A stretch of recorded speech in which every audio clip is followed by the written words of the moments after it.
Is that it up there? Is this it? I don't know, man. We're just gonna have to find out. Whoa. Holy shit, dude. Carol Baskin killed her husband. To be fair.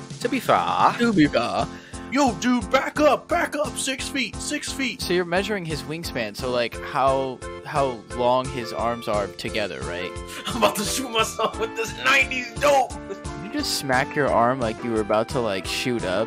How do I make myself choke on this? First time somebody's died on our podcast, we can check that one off the list, Wes. Finally, play that butthole like a trombone. Ian's pissed he can't get his tits in his slushies at 7-Eleven. There's no good titty clubs if you like that. Whoa, look at that water spout! Yeah, shove a rock egg up your pussy. Doo-doo. Doo-doo. I know doo-doo. Are you serious right now?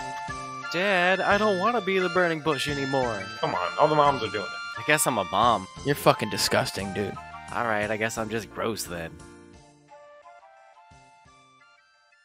Alright, welcome everybody to Blue Skies from the Basement. My name is Austin. Joining me as always from his own home, by the way, because this is another quarantine cast, is Wes. What's up, guys? Yeah, we were a little irresponsible for our last recording. That's not been released yet, but Don't. Anyways, we have some special guests again with us. They were on a previous episode. I don't remember what the name of it was, but Broskis and Brewskis are with us again. So Marquez and Ian. So what's up, you guys? Hey, how's it going? It's going well. What is up, guys? Right now it's my ceiling. I think it's our ceiling too. Yeah. Well, it's not our ceiling. It's my your ceiling. Yeah, we are not social distancing. You well, don't share my ceiling. that's I pay okay. for the ceiling. yeah, I have neighbors above me. How unfortunate. So, like, I hear, like, footsteps every so often. It's great.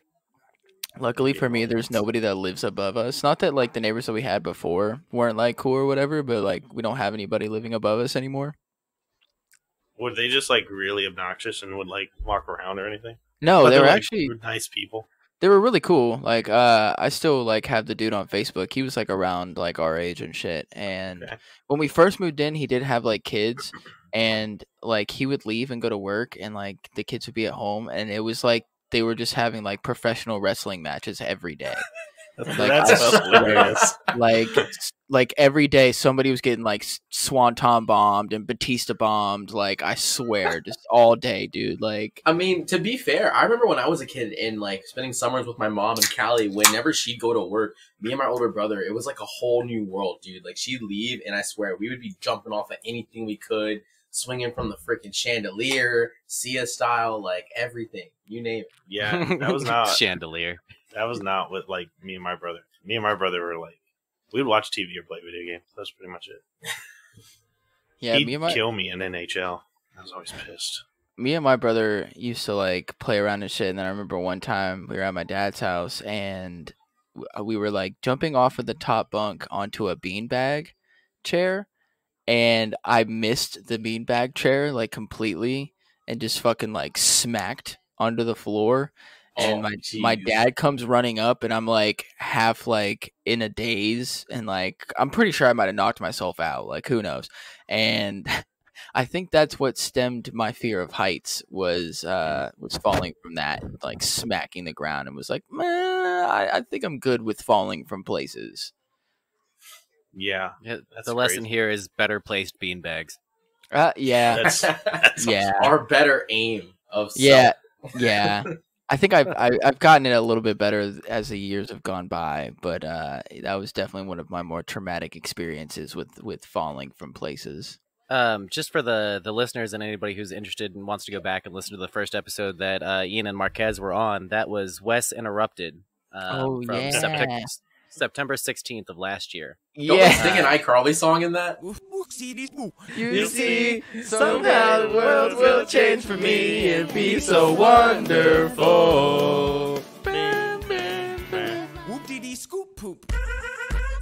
We did. Yes. We sang quite a few songs. Yeah. Well, I think I was on a previous episode, right? Like I was. You on were on the previous episode week, before that. That was and then I got Nerd super Alert. sick. You were Yeah, super sick for This dude super was sick. dummy sick. Yeah. yeah, I was Which, really bad. Like he shouldn't have even been there. That's probably why you're not going to get the coronavirus, because you already had it. Like what, 2 years ago Damn. or a year ago? Yeah, Yeah. you already had it. You have the antibodies. You're the cure, Ian. God damn. Well, thank you, Marquez. Ian's You're the not kid. getting any of my antibodies.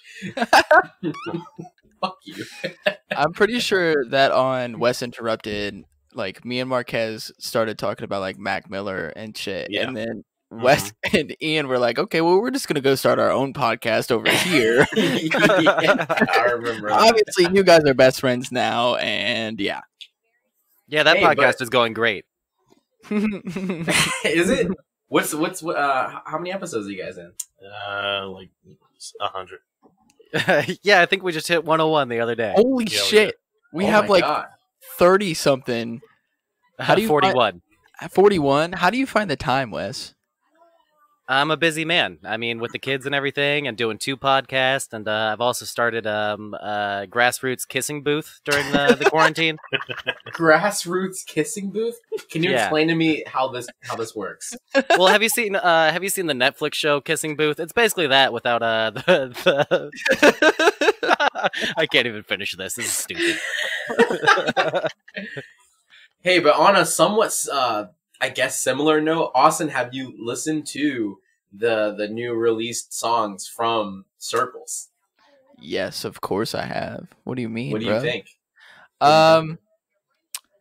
We talked about this on an earlier episode. That I like the songs and I enjoy it, but it's not what I'm necessarily into at the moment, because like listening to a lot of those songs, like it kind of depresses me, you know. That's fair. And yeah, and I don't want to be in that head, like I'm not in that headspace right now to kind of listen to that music. I still enjoy the songs. Like Good News Yeah. is still like a really fucking good song. But something that my wife brought up was that this album and those songs, like yes, they are depressing, but they're kind of like a remembrance of, you know, you never know when the end is going to be. So like this is kind of like, when you're listening to this, just remember, like, just go for it. Like, go live your life and just like enjoy it, you know. And like Yeah. when you're listening to it, think of that and not think of him being gone and getting depressed, which is really hard for me to do. Right. So, but I really enjoyed the album. I think it's a really great album. It's just not something that I want to listen to in the moment. What about you? What do you think about it?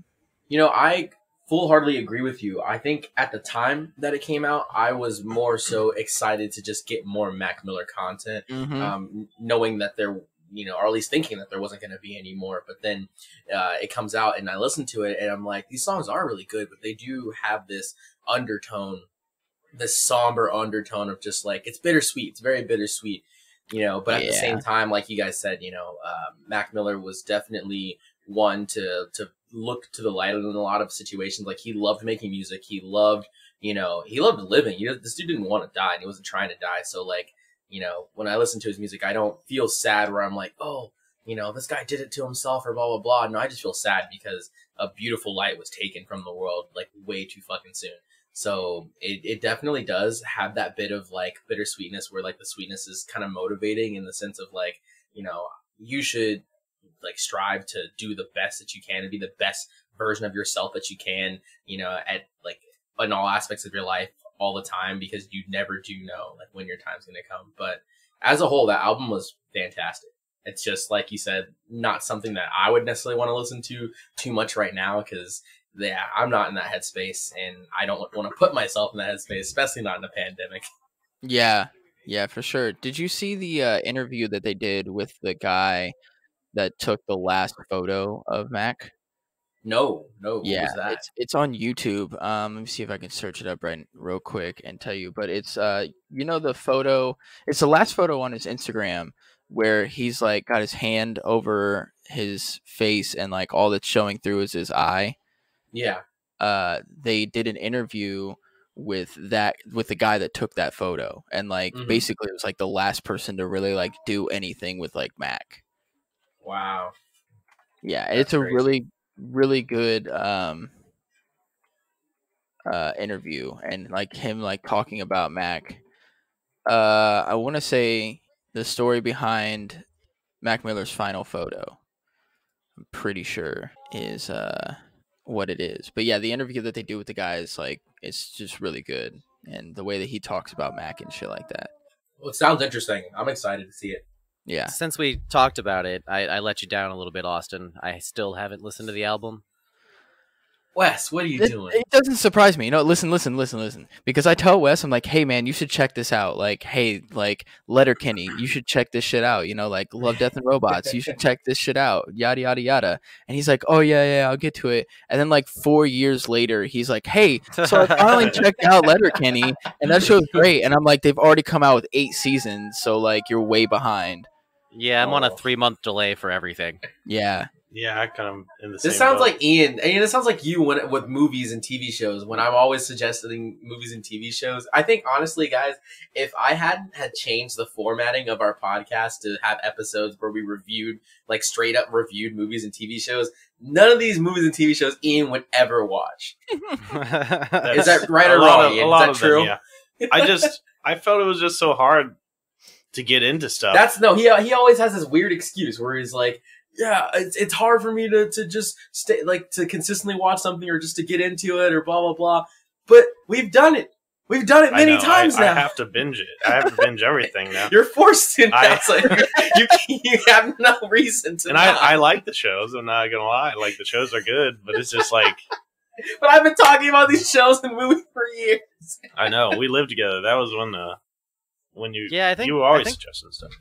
Part of the problem for me is that like all this new stuff and the new shows, the new movies that are coming out, all seem like new and shiny and fun. But I like that junk food of the past, you know. Like I go back to the comfort of like I'm rewatching the X-Files for the 4th time now.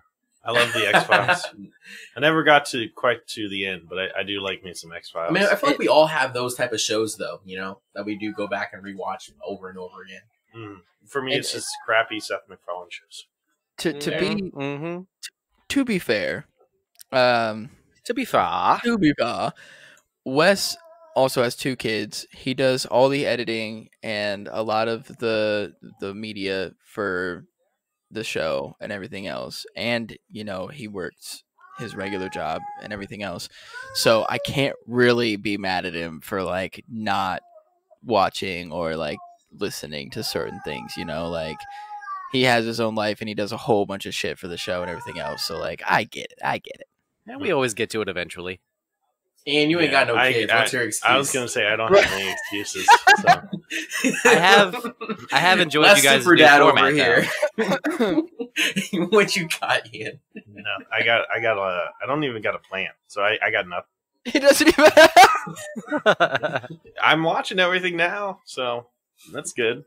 I mean, I loved mandate. I loved Kidding. Kidding is so good. I love that show. I don't know if to do with season 3, but so speaking, I don't even know what that is. Right. Speaking of something else that Wes hasn't seen, have you guys watched Tiger King? Yes, I started. I binged it in one fucking day, dude. Yeah, I had to. I couldn't stop. God damn, I couldn't stop. Listen, I don't know a lot, but what I do know is that Carol Baskin killed her husband. I love, anytime he's talking about Carol, I think it's hilarious. Joe is hilarious. Joe is like, what baffles me, well, I can't, I want to just fucking go in on this show, but you guys haven't seen it. It's history, and just talk about it. I mean, I've seen some of it, and I've also read and heard a lot about it. I mean, okay, what bugs the crap out of me about this show, like, I don't care, like, who's right, who's wrong, who did what. How is Joe the only person that got in trouble? That pisses me off. You know that they opened up Carol's case again, right? Did they? Really? That's yes, cool. they are looking into Carol Baskin again. After 20-something years, they reopened her case. Oh, I believe she full-heartedly killed her husband, or had so some hand in it. Oh yeah, for sure. Definitely. All of these people are just nuts. I also did read somewhere that her husband like wasn't as rich as they like made him out to be in the show. Mm-hmm. Okay. Like he was still rich, like compared to us. Like, don't get me wrong, but he wasn't like a multi-millionaire. He was just like a millionaire. Gotcha. But I don't know how true that is. But still, well, they definitely played it up like this dude was the king of freaking Agrabah and could do whatever the heck he wanted. Yeah. He's the Trump of tigers. He was the Trump of tigers. You're right. Yeah. He's not worth as much as he says he is. Have you guys seen the picture of what was Joe's boyfriend husband's name? His first one with the messed up teeth. Oh, I literally just watched shit. today. Crap. Travis. Yeah. Was it Travis? Or no, Travis was the young one. Yeah, the 19-year-old. Yeah, Travis was the younger one, the older one. Have you guys seen what he looks like now? He like looks completely different. Good like for him. he got his teeth fixed up. He's off the drugs. He looks like a normal human being. I'm pretty sure he did say that the teeth thing was not from doing meth. Oh, it wasn't? What was it from? It wasn't that. It was hereditary, that he just had like shitty teeth growing up. John Finley. John Finley, that's what it was. Yeah. That he just like hereditary had like shitty teeth growing up and didn't really take care of his teeth, and that's why he lost his teeth. It wasn't from the meth. But he was definitely on meth. But they were still definitely on meth, though. Like, let's not that is still a fact. Okay, there was tigers. Make sure the people know. There was tigers, gay marriage, murder, a lot of it, and meth, and lots of meth. I think that it was like super hilarious that you had like all these different people who like bred and like had tigers in like their own zoo, and each one of them were like basically like the other person abuses their tigers, you know? Like, all of them did. Yeah. Like they all wanted, just to let you know that they all were abusing their tigers. Right. Like that was the main point that I got from the whole show. Was I was just like, you all abuse tigers, okay? And then you're all trying to come at everybody else because you all want to be like, they all wanted to make money. Like literally Joe in like multiple episodes was just like, you know, like Carol's just in it for the money, yada yada yada. And I was like, well, you kind of seem like you are too. I mean, what broke my heart was towards the end of the show where he realized that he was about to go down and he needed money to like try to get himself out, and he just starts selling off cubs, and I'm like, dude, you really don't give a fuck about these animals, and that just breaks my heart. I'm like, dude, come on. Yeah. Like, you built this empire. Jesus Christ. Yeah, you're Joe Exotic. What's the matter with you? Yeah. And then what was the Doc guy? Like Doc Antler or something like that? Or Bhagavan Antul? Yeah, something weird like that. Was that the guy? Yeah, that dude. Leader. Yeah, the cult leader guy. Yes, he is fucking weird, dude. That dude was weird. He would like pull chicks in that were like from a young age and basically just like train them. Yeah, groom them. Yeah, definitely a cult leader for sure. God, Wes, I can't wait till you watch this 4 months from now, and then you're like, oh yeah. I mean, I already started it. I guess from what I heard, Doc is very pissed about his portrayal in the show. Oh shit! I'd be pissed too if someone tried to tell me that I was grooming young women and it was actually true. Exactly. I'd be like, get that slander out of here. Fuck, they figured me out. If you got your arm ripped off by a tiger and had to have it amputated, would you go back to work for that place? No, that girl was stupid. That girl was freaking dumb for that decision. I'm sorry. I would not do it. But I admired her chutzpah or her work ethic. Her chutzpah? Yeah. You mean her lack of just very basic general understanding of how life works? Listen, man. I was my there. arm is when you put your hand on a stove and you burn your hand off, you don't effectively say, yep, I'm just going to invest in stoves now. I'm going to just go, you could still. I'm going to buy all the stoves. I guess it depends on how much you believe in the stoves, you know?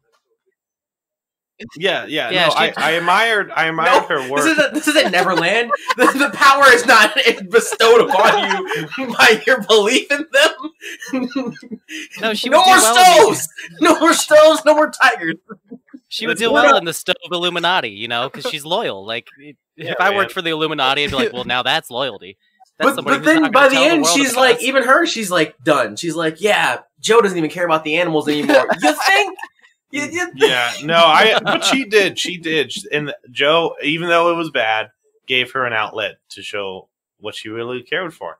And who knows, maybe she'll get hired by Jack Hanna. No, Joe manipulated and used this girl's amputation to better bolster his like whole organization, so people see her and go, oh, obviously they care about animals if their employees are willing to get their freaking arm chewed off and come back to work the next week. But other like actual he was excited. He probably pushed her to do it. I was just about to say something. Like, do you think that was like because they were shooting like obviously, and so do you think that he was like, hey, I'll pay you a lonesome sum of money if you just get like your arm? Like, I don't think that he expected it to go as far as her getting her arm amputated, but like her getting attacked. Like, do you think that was like she was coaxed into?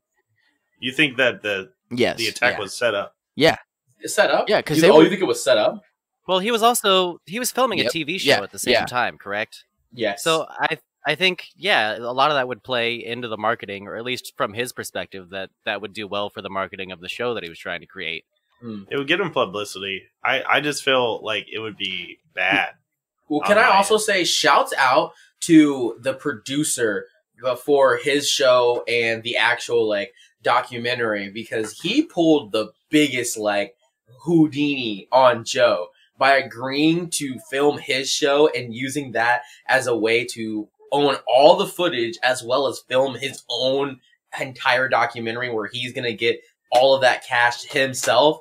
That dude pulled the big Rick. Yes, that was his whole goal. It was smart as hell because Joe's clearly erratic. Joe clearly only cares about himself and only cares about his own bolstering his own image. So the guy basically took advantage of that, but not in like necessarily a malicious way, but just in like okay, I'm gonna do what you pay me to do, but I'm also gonna do what I can. His name's Rick, and he made bank. Rick Kirkham. Yes, Rick Kirkham. Yeah. Shouts out to that dude being smart. And because they when they start the first episode, it like comes in with him, and you just look at him, you're like, man, this dude's seen some shit.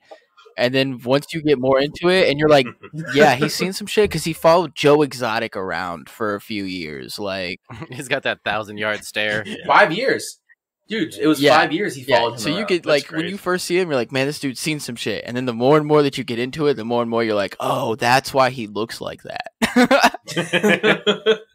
Well, something that I thought or I think is hilarious is like all the country music and all just the music that all these people put out. Seen a tiger. Yeah, I think it's hilarious. Tiger saw a man. Wasn't there like Joe portrayed it that he was the one that was singing the songs, but really there was like another artist that was like singing the songs? Oh, it had to be. Wait, another no artist. way. It had to be another artist. Yeah. Say you swear. There's no way. That's what I was thinking too. Like when you hear the right songs, like. Hold on, let me see if I can. I just thought he had a half decent voice. I was like, okay, Joe. No, I don't think he sang any of that. No. Per the Los Angeles Times, the voice you hear on classics like "I Saw a Tiger" is not Exotic's, though he won't admit it. Supposedly, songwriters and vocal performers Danny Clinton and Vince Johnson make up the voice of the songs in the music videos. Yeah. 'Cause I saw a tiger. Throwing myself out my bedroom window. Don't do that. Sorry, Marquez. I knew.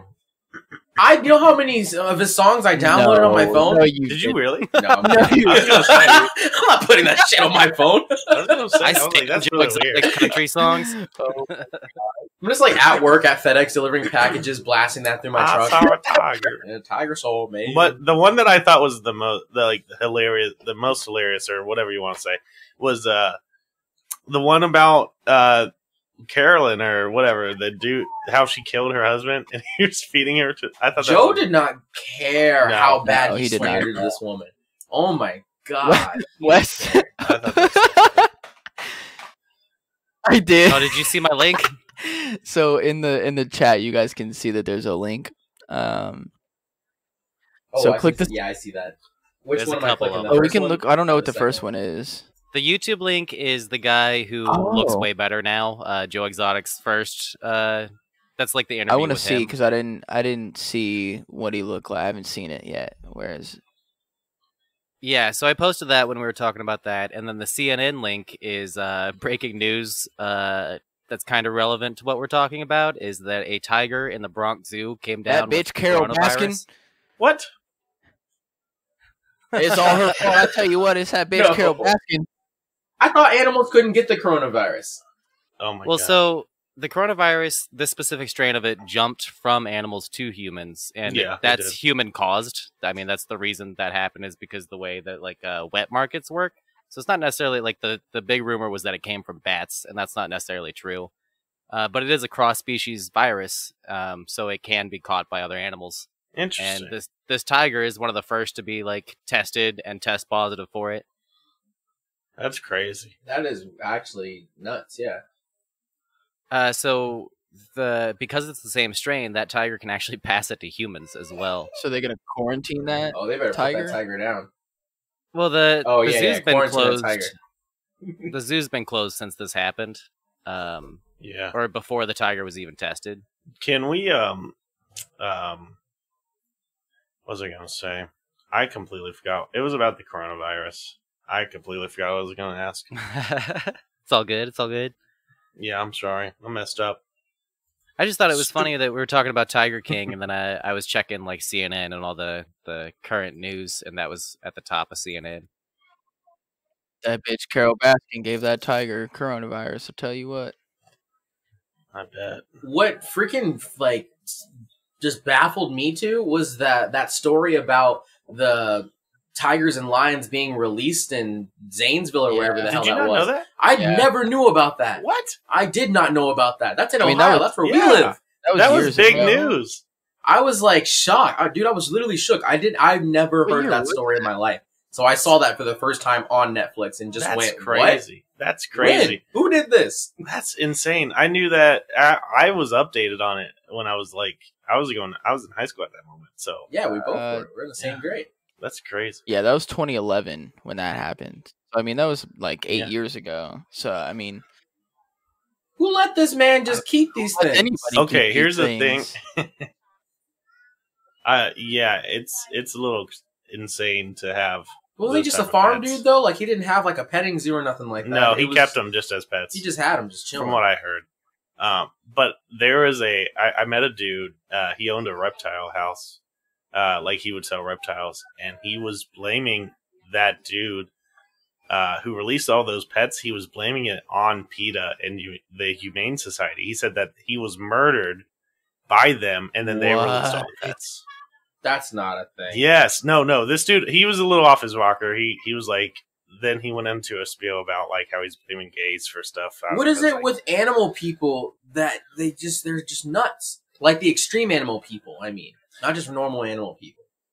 I think it's because like a lot of them are in for the money, so it's like that's how they make their living. So it's like when you know, like what was Carol Baskin's story? She was just like, I had a cat when I was a kid, so I love cats. I love cats, which means I love lions. Big cats, yeah. And wasn't that basically it? I thought her big cat rescue was like just so hypocritical. I was like, oh, extremely hypocritical. Like you're just a liar. Like you're just trying to stay face. Like I'm gonna go full Joe Rogan here, but there's a loose connection between cat parasite and people who are like crazy cat ladies, or even like I'm not 100% on this, but I would assume that tigers also get this parasite. But they say that it affects people as well, and that like 60% of the population has it. I can't remember what it's called. I think it's toxoplasmosis.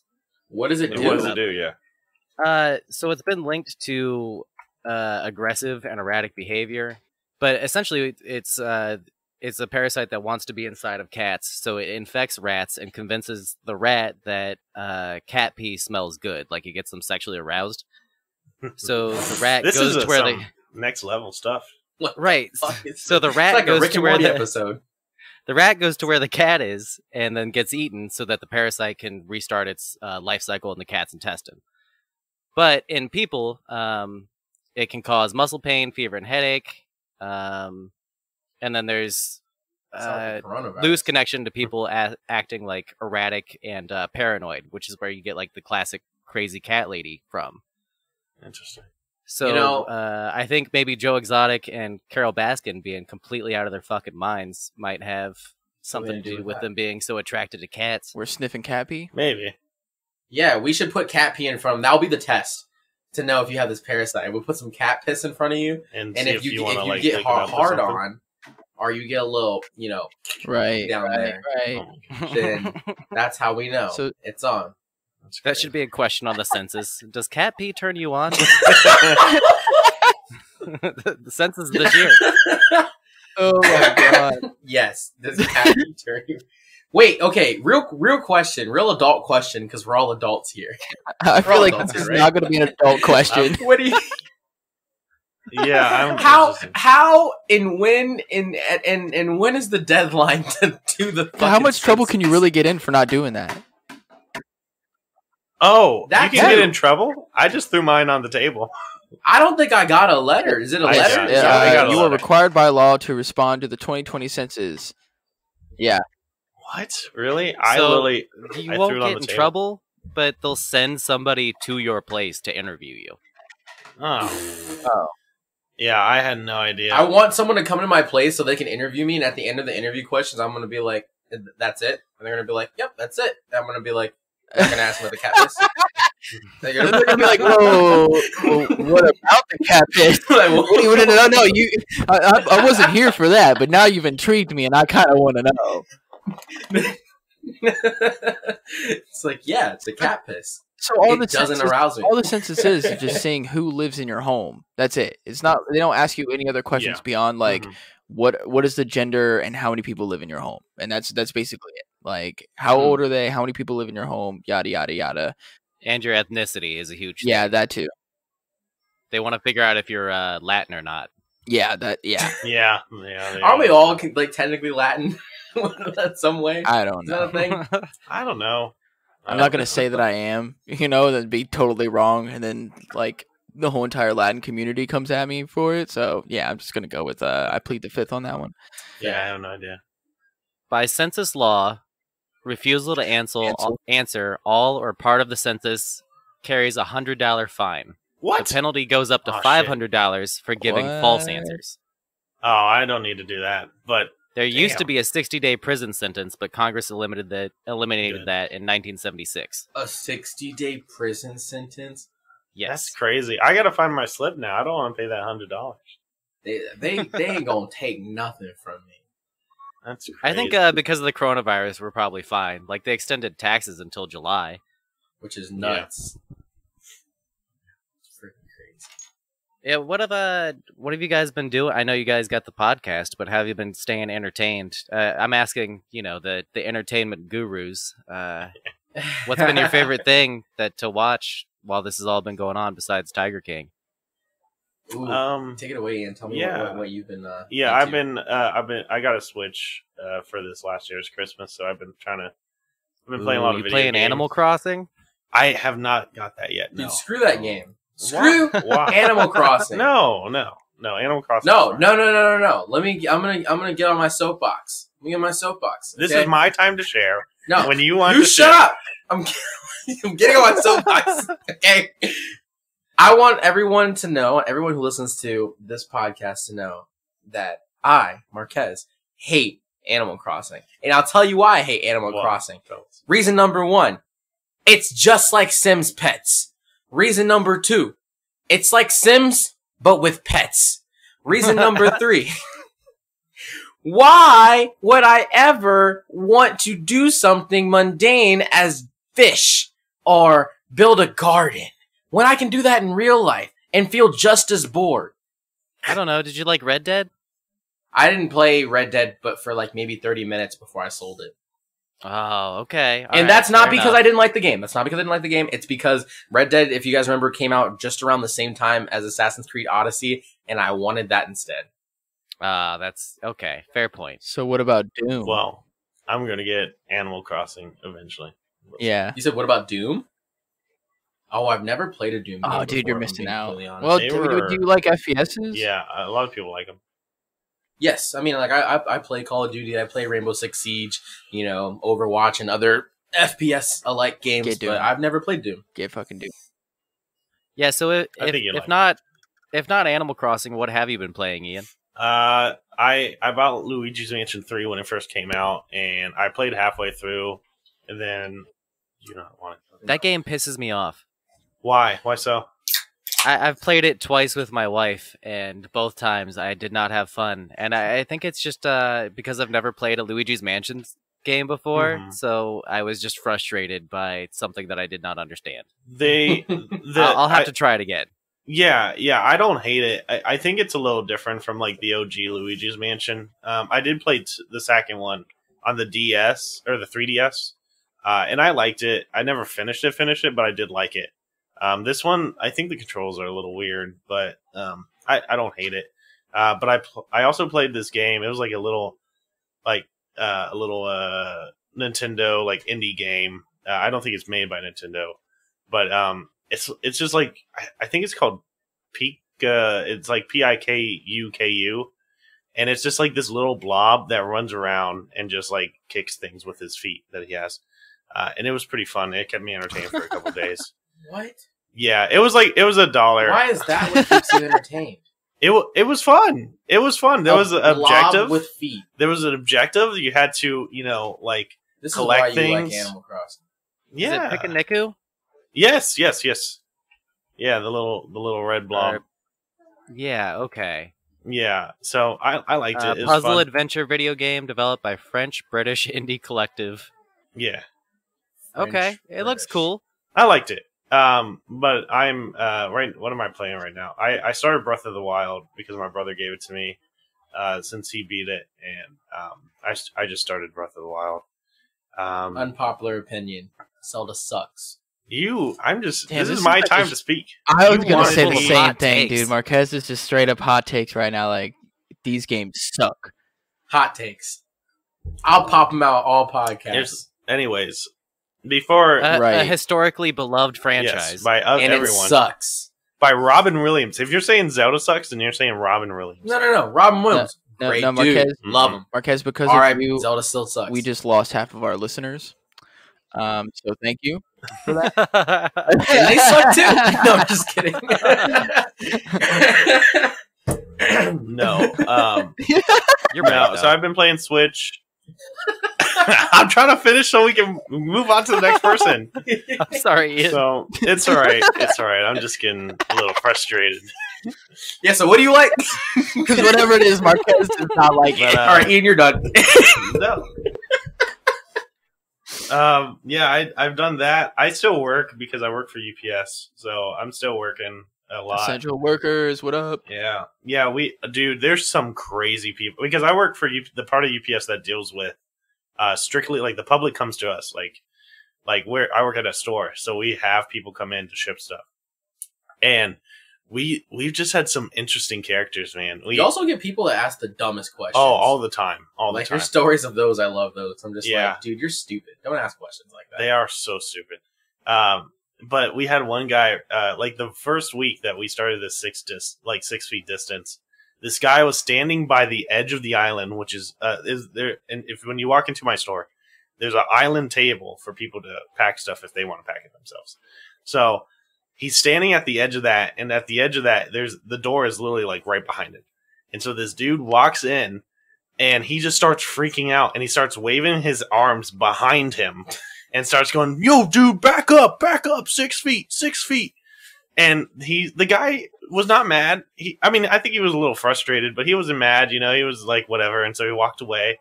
And then he stood at another part that was like in front of him, but was very far away from him. And he got pissed at that. He was like, yo, dude, I'm next. I'm in line. I'm next. Like, you gotta stand behind me, but you gotta be 6 feet. You just gotta wait outside. And the guy's like, no, I'm not going to wait outside. You don't tell me what to fucking do. And then they almost got into a fist fight. They got into like each other's faces. I'm like, well, they're definitely not standing 6 feet apart now. How do you effectively get into a fight with someone during social distancing quarantine? Like, you're like people like that. Shadow boxing from They 6 just feet. You're like, oh, if it wasn't in quarantine, I'll fuck you up right now. Yes, exactly. I would be helping. I guess so. Like, you'd have to, I don't know, or just find someone with the longest wingspan possible. They're Just like, gonna- they can hit you from a distance. yeah, it pisses I'm gonna have to me off. measure my wingspan. Dude, I don't know what mine is. I Actually. think I got Ian and I are sitting here doing. I swear I have measuring tape. Is it in my room? I don't know. You can find that as I finish. I'm looking for it. But no. So we had that dude come in, and then we had there was a day I wasn't working, and we had two people that were standing opposite each other. There's like card stands, and so they were standing opposite each other on each side of the card stand, and I guess they were too close, and so they started arguing, and then they left the store and started literally fighting each other outside, and then got onto the bus together. And then Jesus Christ, yeah, and then after that, the most recent one, this really snooty lady that comes in. We're in Bexley. If people don't know, Bexley is a very rich part of Columbus, and so we had up. Yeah, spread them wings. Spreading the wings. We had a really snooty lady that comes in, and she had like a small piece of paper in her hands, and a guy came in and was he was kind of standing close. He was definitely standing not where like the line starts, and she just like turns her head super slowly towards his direction, and then starts like trying to almost hit him with this piece of paper, and she's just like, "Get back! Get back!" And I'm just like, "Oh my gosh, what is our life? What is Marquez? And if oh fuck, what is our life coming to right now? It just is." If you try to get into a fight during quarantine, you're screwed. You only have a 5-foot wingspan. You can't hit anybody. I'm sorry. What are you doing with them T-Rex arms? So hold on. Who are you So fighting you're with measuring his wingspan. So like how long his arms are together, right? Like he's okay. That doesn't count. It's only going to be one arm. Is the distance that you can go. I guess that's true. I don't know. If you just stick them both out and spin in a circle. Oh, yeah, there you go, Wes. Yeah, I can swing. But yeah, just fucking cyclone a group of Ian's people. still scred though. Ian's still screwed. Ian's still screwed with his. He's getting the T-Rex but no, I mean, but yeah. Besides just the random people coming into my job and trying to fight each other and playing Switch games, and like I started cooking a lot more again. Like I made some really bomb ass tacos the other day. So besides that and watching TV, it's kind of been a little same. I have less hours because we're short in hours, but I still am there pretty much every day. Marquez, what about you? Yeah, Mr. Hot Takes over here. Oof. Hot take. Yeah, what have you been hating this whole time? We're gonna do. Oh listen, my we're God, gonna let me start a tell whole you. nother podcast, and it's gonna be called Hot Cakes. And we're gonna eat hot cakes, and we're just gonna have Marquez tell us everything that he hates. that's funny. That's a pretty big list. So we'll have a lot of content, a lot of episodes. I figured since you don't like Zelda, you don't like Animal Crossing. Like I could only imagine. It's the opposite of this is brand. It's pretty much anything Nintendo branded besides Smash Bros. I'm not about it. Or Pokemon. But even Pokemon hasn't really been good since X or Y. So Oh shit! hot take. But I'll tell you. Okay, so what I have been liking recently, I've been playing a lot of Borderlands 3, hella Borderlands 3. Been playing a little bit of Siege, not too much of Siege, but it's mainly when it comes to video games, just been Borderlands 3. TV shows, let's see. Just finished On My Block season 3. Yeah, that was good. We reviewed that on the podcast. That was pretty hype. Watched an Apple TV show produced by M. Night Shyamalan, no other, called The Servant. And oh my gosh, that was probably one of my favorite TV shows I've seen in a long time. Is it worth signing up for Apple? So, yes. Okay. Do you have an iPhone, Wes? No. Damn. I have a Note 9. Goddamn. You should still be able to get at least a free trial for like a week or a month or so. And this is an easy week binge for sure. If you've got at least an hour or two a day to watch it, at least an episode or two, because each episode is about close 30 to. minutes.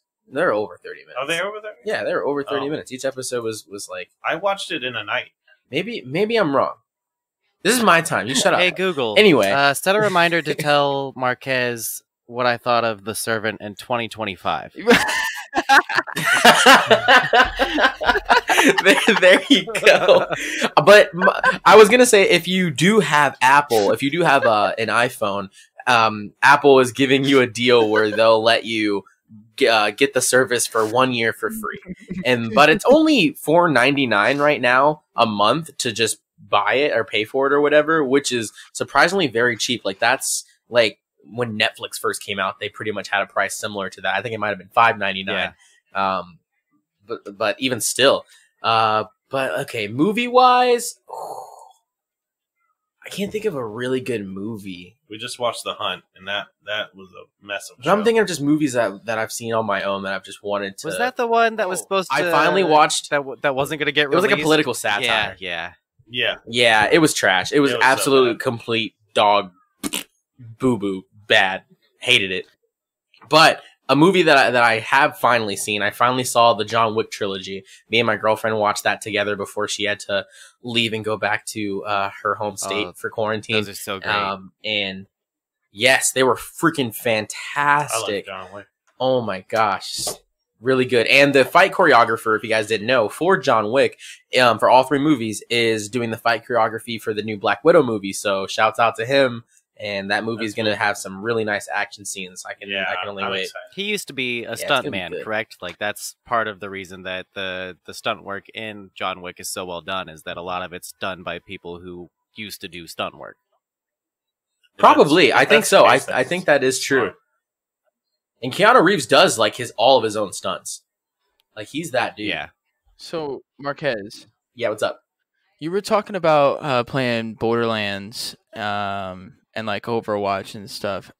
First, I've got 2 questions. First question: have you played the Yes. Outer Worlds? I actually have Outer Worlds on my PC, and I think I've gotten maybe 2-3 hours in. But when a game like Outer Worlds, where you spend like half that time, those couple hours making your character, that really doesn't mean you're that far in the game at all. So me and Wes the past couple of nights have been sitting down, and Wes has been watching me play that because I don't play RPGs. I am like strictly like Yes. FPS or racing games. Like that's all. Is there a reason for that?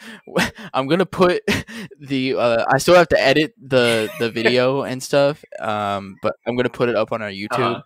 But you'll see, I just get frustrated because it's like literally every single person you talk to, they're so whiny, and then they're like they need something from you, and it's like literally every single person wants something from you, and then it's a whole nother side quest, and then like you got to remember that shit, and I can't do it. Like I just don't have the attention span to like remember all of this shit and then be like, okay, well this guy wanted me to do this and this guy wanted me to do this, and like Wes was telling me things and I was like, hey man, don't ruin the game for me.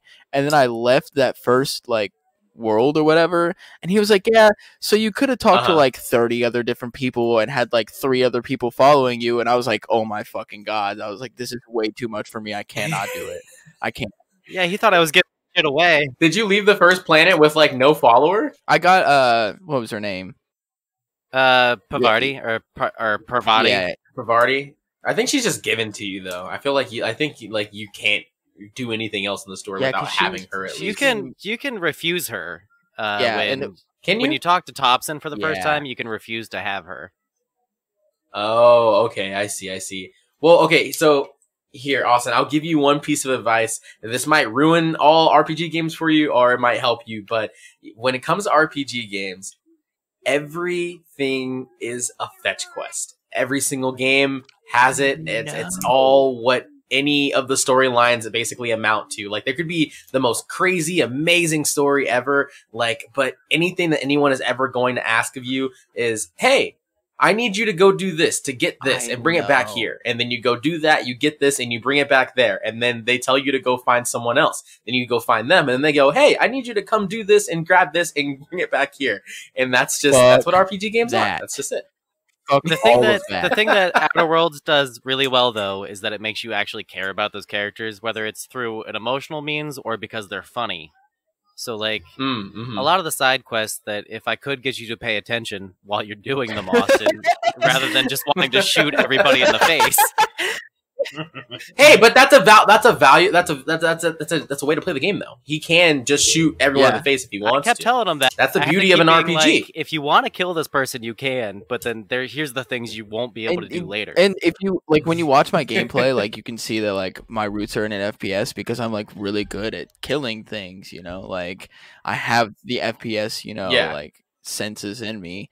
But yeah, like literally every single person I talk to, I would be like, Wes, can I just shoot this person in the face like right now? Like I have to follow this person and go get this for them, but like, can I just kill him? And he was like, well, yeah, but then you can't do this. I was like, so no, I can't kill him because then I can't do a whole bunch of shit.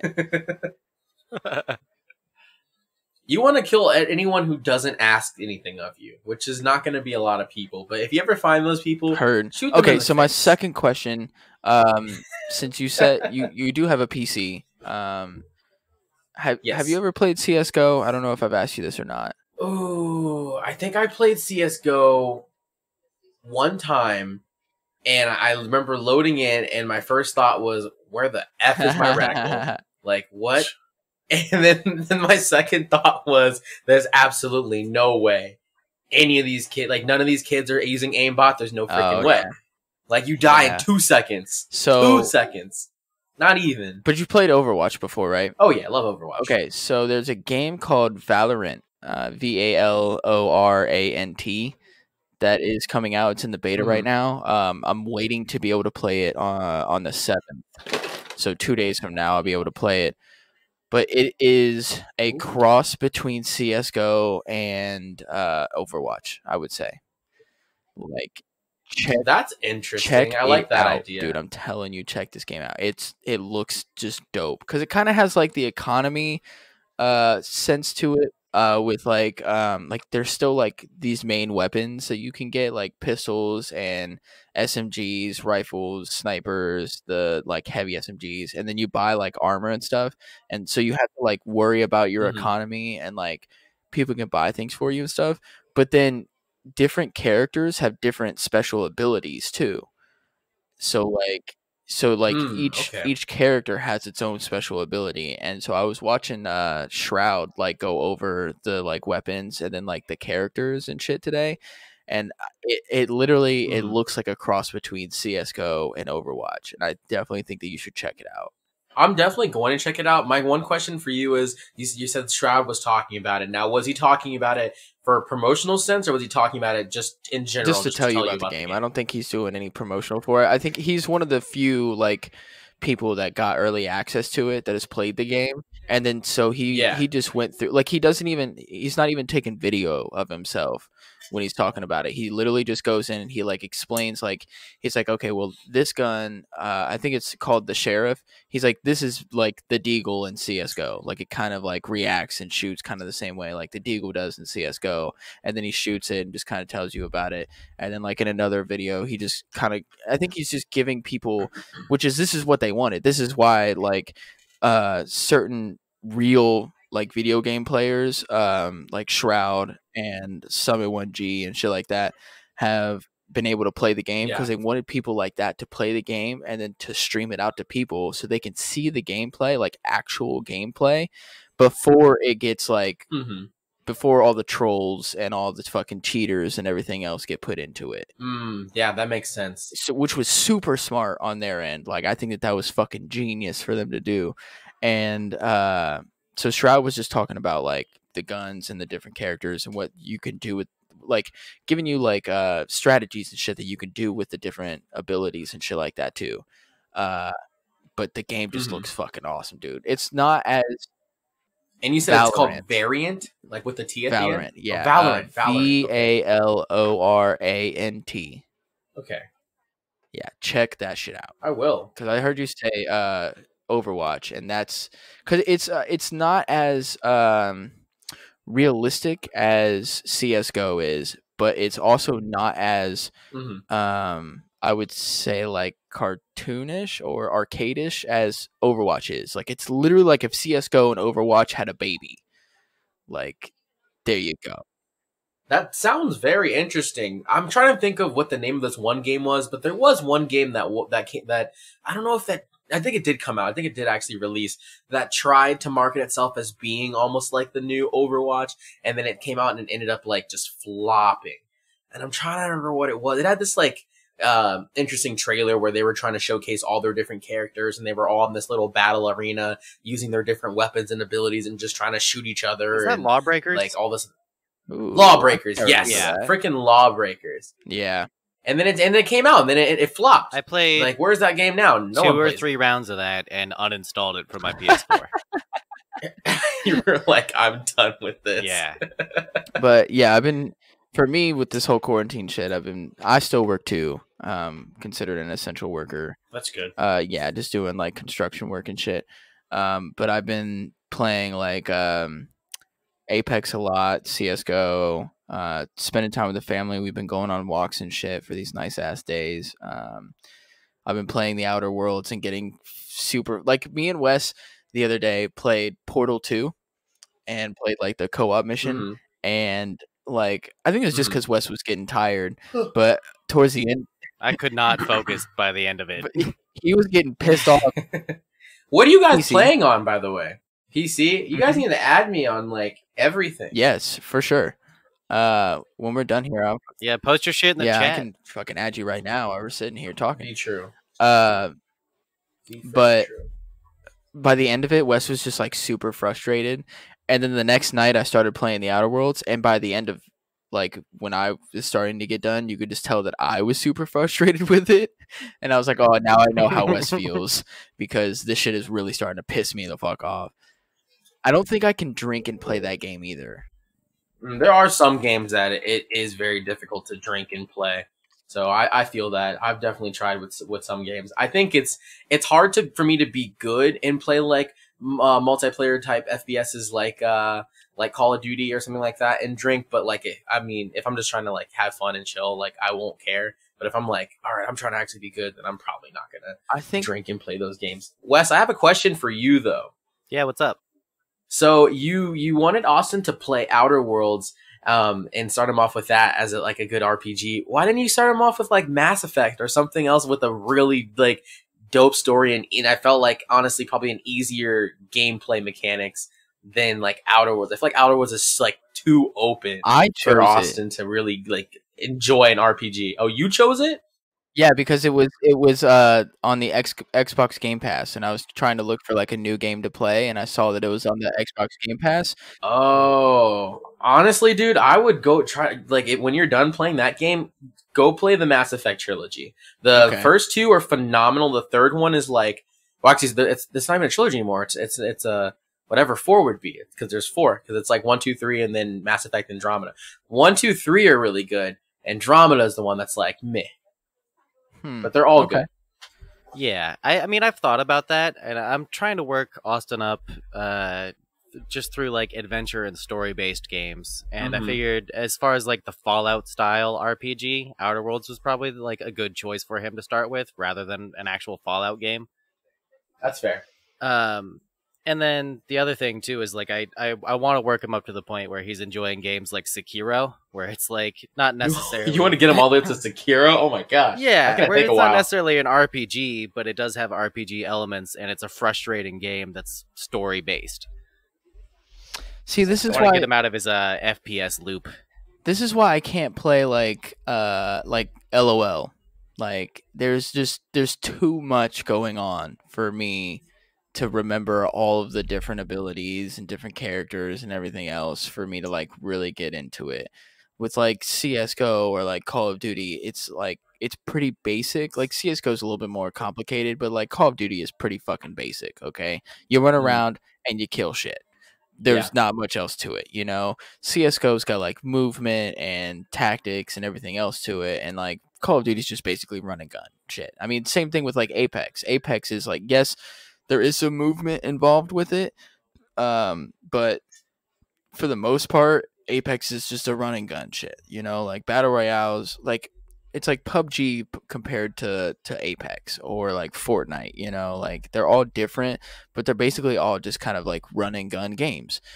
But when it comes to like LOL or even like Overwatch, you have all these different characters and different abilities, and how you use that, it's just too frustrating for me. Yeah, I feel like for me, it's just after years and years of playing the RPGs, it's almost like with FPSs, you know, after years and years of hitting people with noob tubes, you just kind of know just how to arc that shit just right to kill people. you know? And it's like the same thing with RPGs. After years and years of playing them, you're just, you know exactly how these games are going to play. You know what's the best way to get things done, how to maximize your inventory space efficiently, all that other bullshit. Like, you just, I don't know. It all comes in time. You'll get it, Austin. You'll get there. I'm sure I will, but I was definitely getting like super frustrated. And even Wes was like, this was kind of a really hard like RPG for you to like just jump into. Yeah. It's pretty involved as far as RPGs go. Yeah, I'm more into puzzle platformers. Well, Ian, shut the fuck up. I'm just kidding. He's been like quiet for like 20 minutes. We've just been nerding out on games you don't play. Yeah. This is how I feel when you talk about Zelda. What about you? It's like the freaking Peanuts. I've been trying to get more into social media because I'm typically not a social media person. So I've been enjoying Twitter lately. Don't do it. Don't do it. No. I would say do it, but only if it's not going to affect your mental health. Yeah, I'm only trying to find like the positive or funny things. I'm not trying to get in fights. I fell down that hole a few times, and I've learned that it's not productive. Yeah. So here's some tweets that I've been enjoying during the quarantine. This is from Max Peterson. He said, "Just so you ladies know, I wear size large medical gloves." That's Teresa Lee tweeted, "Have we tried asking the virus what it wants?" What do you want? And then here's the last one that I liked recently. Stay home, just like 108,600,000 of you did in 2016.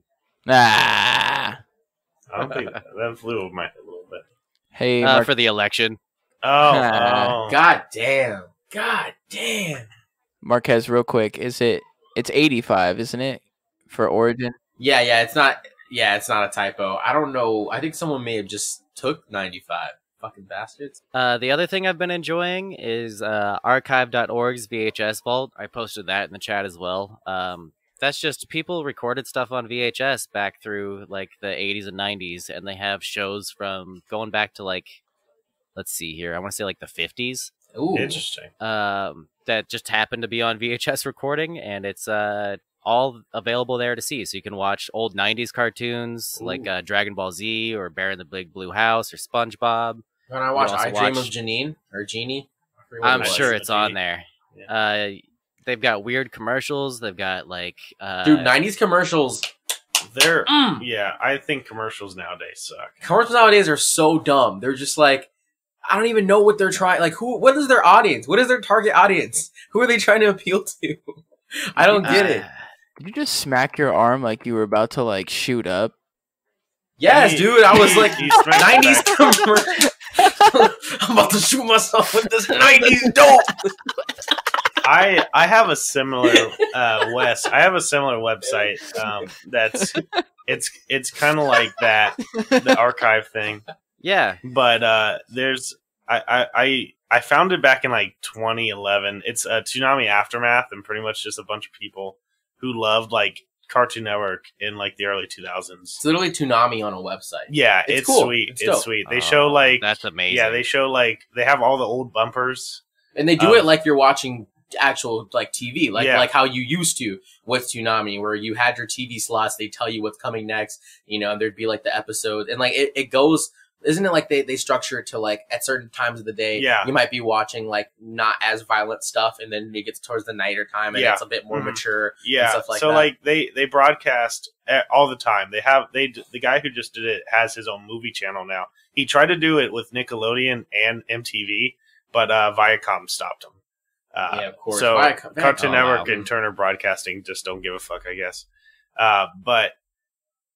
He shows them, and like at first it's like I think the first block is called OG Toonami, and it just plays like Thundercats and all that stuff. And then like they have a traditional Toonami block twice in a day that shows Dragon Ball Z and Gundam Wing, and Dragon Ball and Sailor Moon, and then they'll have a cartoon show, and it will show like Dexter's Lab and all that good stuff from the 90s, like Johnny Bravo and all them.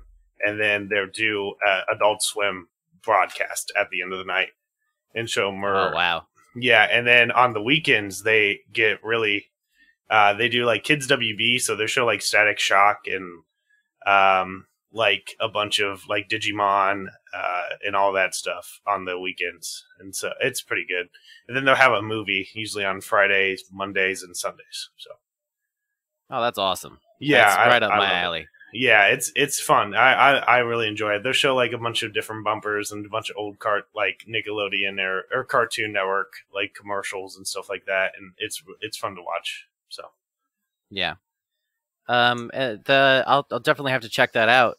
The only other thing that I wanted to recommend that I've been kind of looking forward to, but I won't get to participate in, I don't think. Depends on what happens when I go back to work. But I go back to work tomorrow. I've been quarantined for 2 weeks from the original shutdown order from Mike DeWine in Ohio. Mhm. Shout out Mike DeWine. I almost said Mike DeWine, which felt disrespectful. Hey, shout him out too. He's probably out there doing things.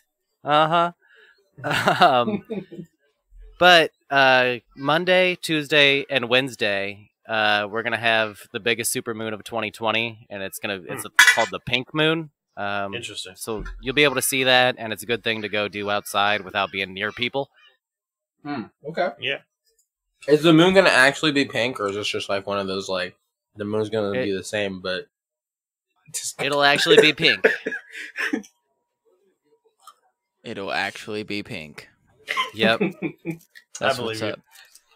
I'm not necessarily laughing at that. I almost choked on some ice. You know you can't actually choke on ice. No, what? If I swallow this I mean, it will and make it you doesn't choke. swallow, Yeah, I'm going it to choke and die. Are you No. are you trying to tell me I that don't I'm know not if you'll going to choke and die? You would definitely No. choke, but it will definitely just melt.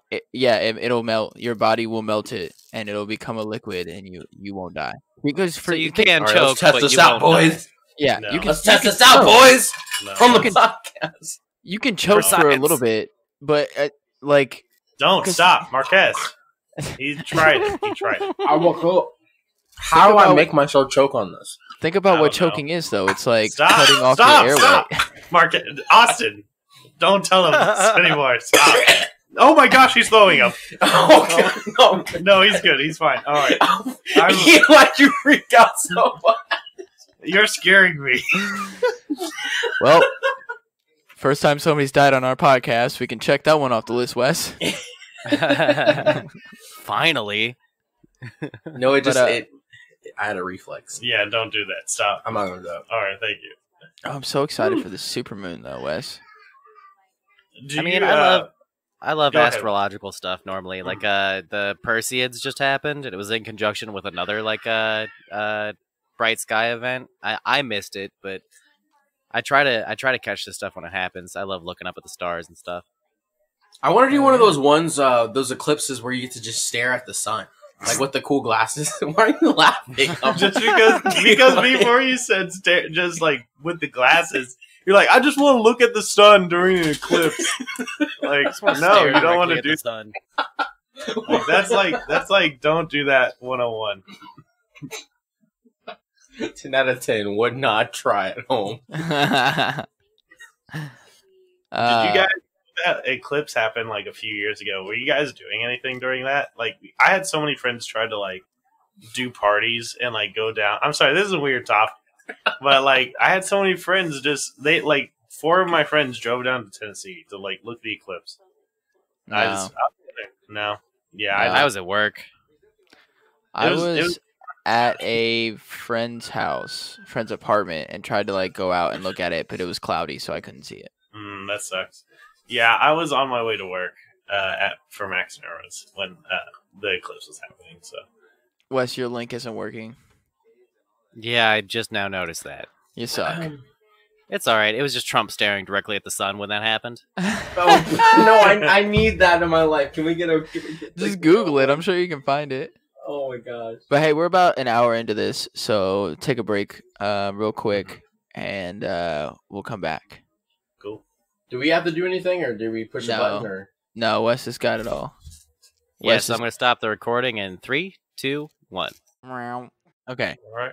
So welcome back, everybody. I did want to shout something out because by the time this episode comes out, it will. She's not in with us right now, but shout out to my wife. It'll be our 1 year anniversary Hey. on the 20th. Oh, So shout out to me and my wife for making it a year. Congratulations. yeah, congrats. Thank we need you. one of those, Thank things you blow into, Like a. Yeah. I know what The, you're talking about. Ian, the little put on your ribbon. pants, turn the around. party favors. Put on. Holy shit. Literally.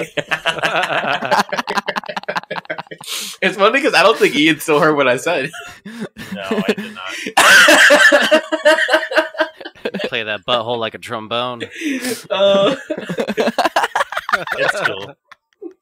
Oh my god. So yeah, shout out to me and my wife. Our anniversary is actually on 420. Hey. What an Yeah. anniversary date. Jesus. I'll never forget it. I can tell you that much.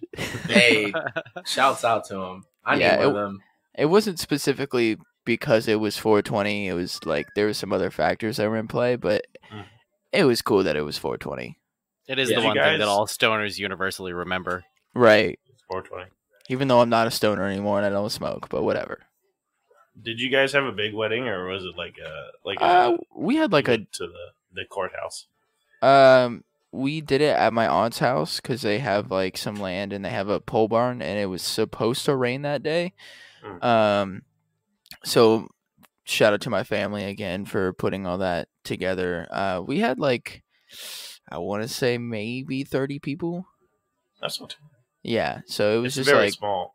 yeah, kind of our like both of our sides like immediate family and shit like that. So That's that was hype though. Yeah, Intimate. no, that's it's like, fine. Yeah. No, that's Gotta super keep hype. the grass cut. I get it. yeah, What yeah, it the was. hell- what does that it was even super mean? cool. So you don't the snakes. Can you pull your pants out, turn around?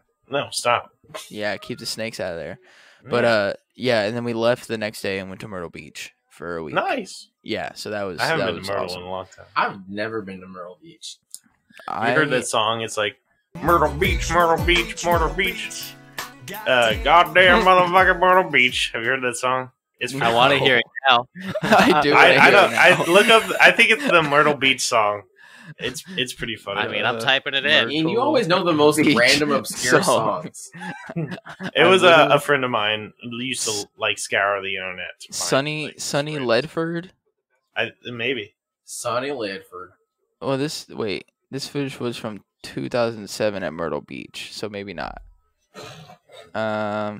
Maybe it is. Maybe Yeah, it's No, I think it is. 2007, Ian was It is. working at Max and Irma's It in is. Austin within his mother's womb. No, I Myrtle don't Beach, think I had Myrtle any of Beach. the beginning of Yeah. the video. There's domestic violence.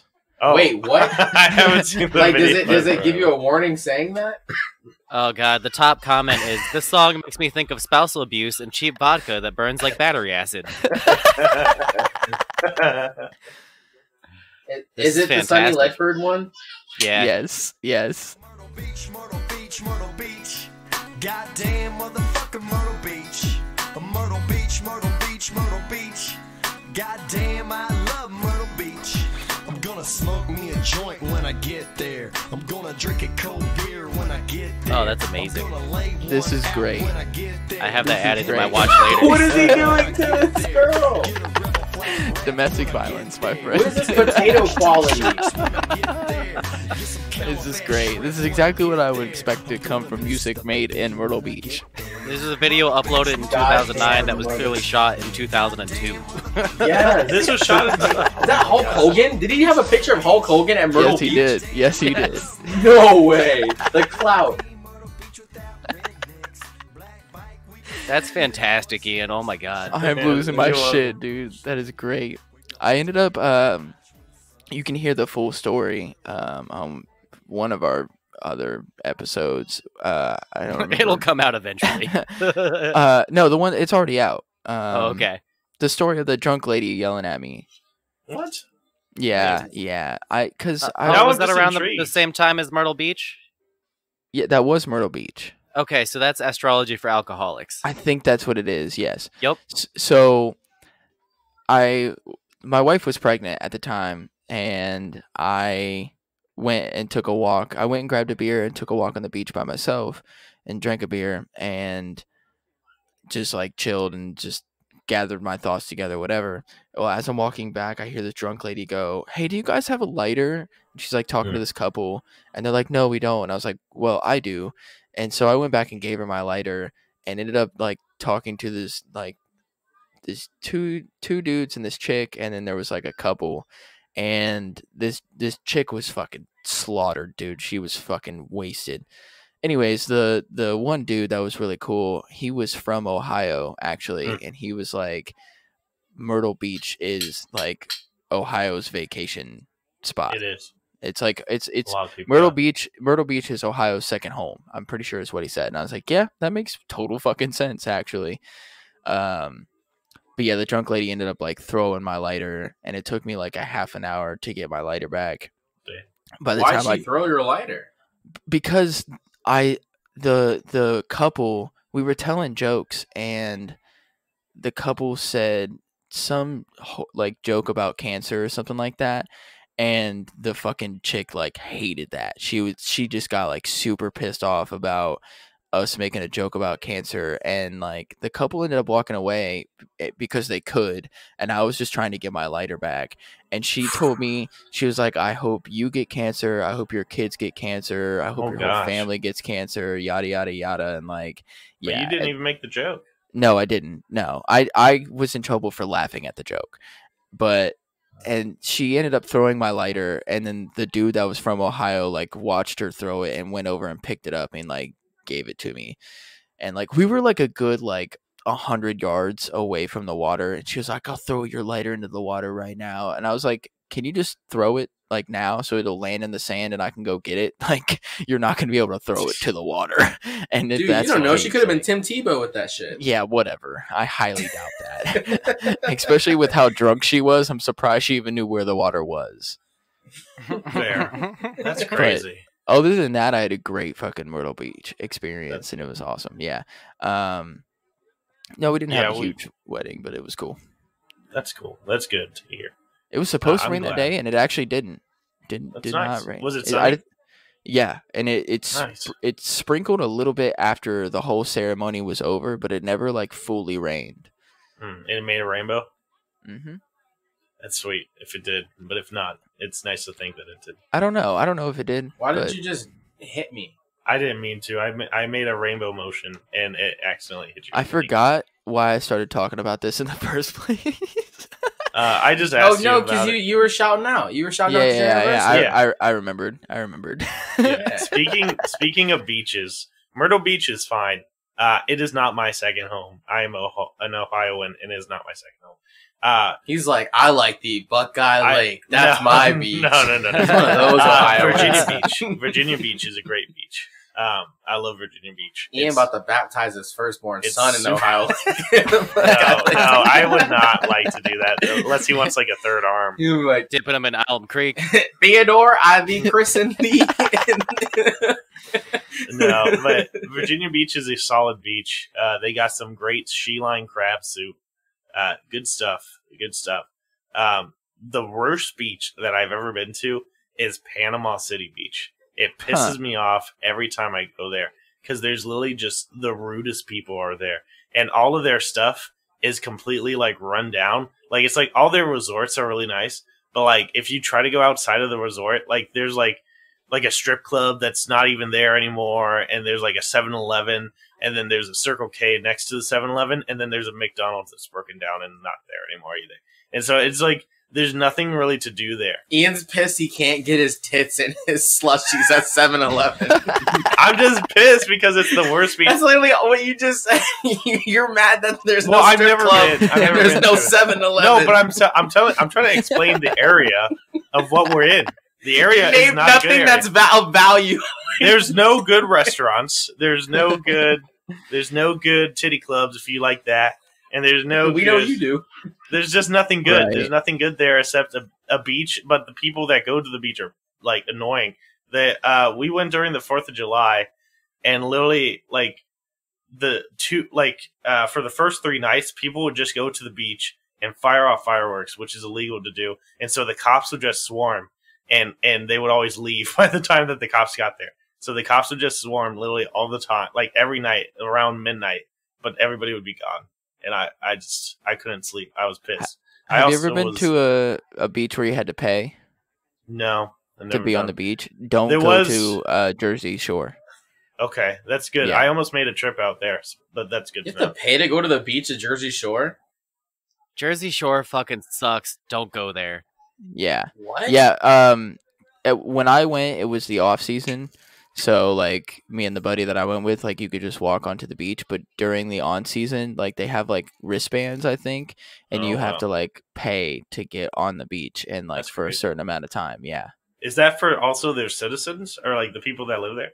I assume so. It didn't. That would piss me off. Well, they have to have some way to like still like you're getting a wristband either way, so That they would can piss me be able off. to know who you are. If I live there, that's my backyard. Like, why would you pay me to? That just pissed me off. There might be something where you have like a permanent wristband. You know what I mean? But Yeah. like, as far as I know, no. Like You get everybody's got to microchipped? pay to get on the beach. But can you imagine just because of the hype from like Jersey Shore and like how many people go to that beach and like so I kind of get it, but also like no, I would never fucking pay to get on a beach. No way. No, I would Fuck that. No, they also in Panama City, you had to pay to get onto the pier.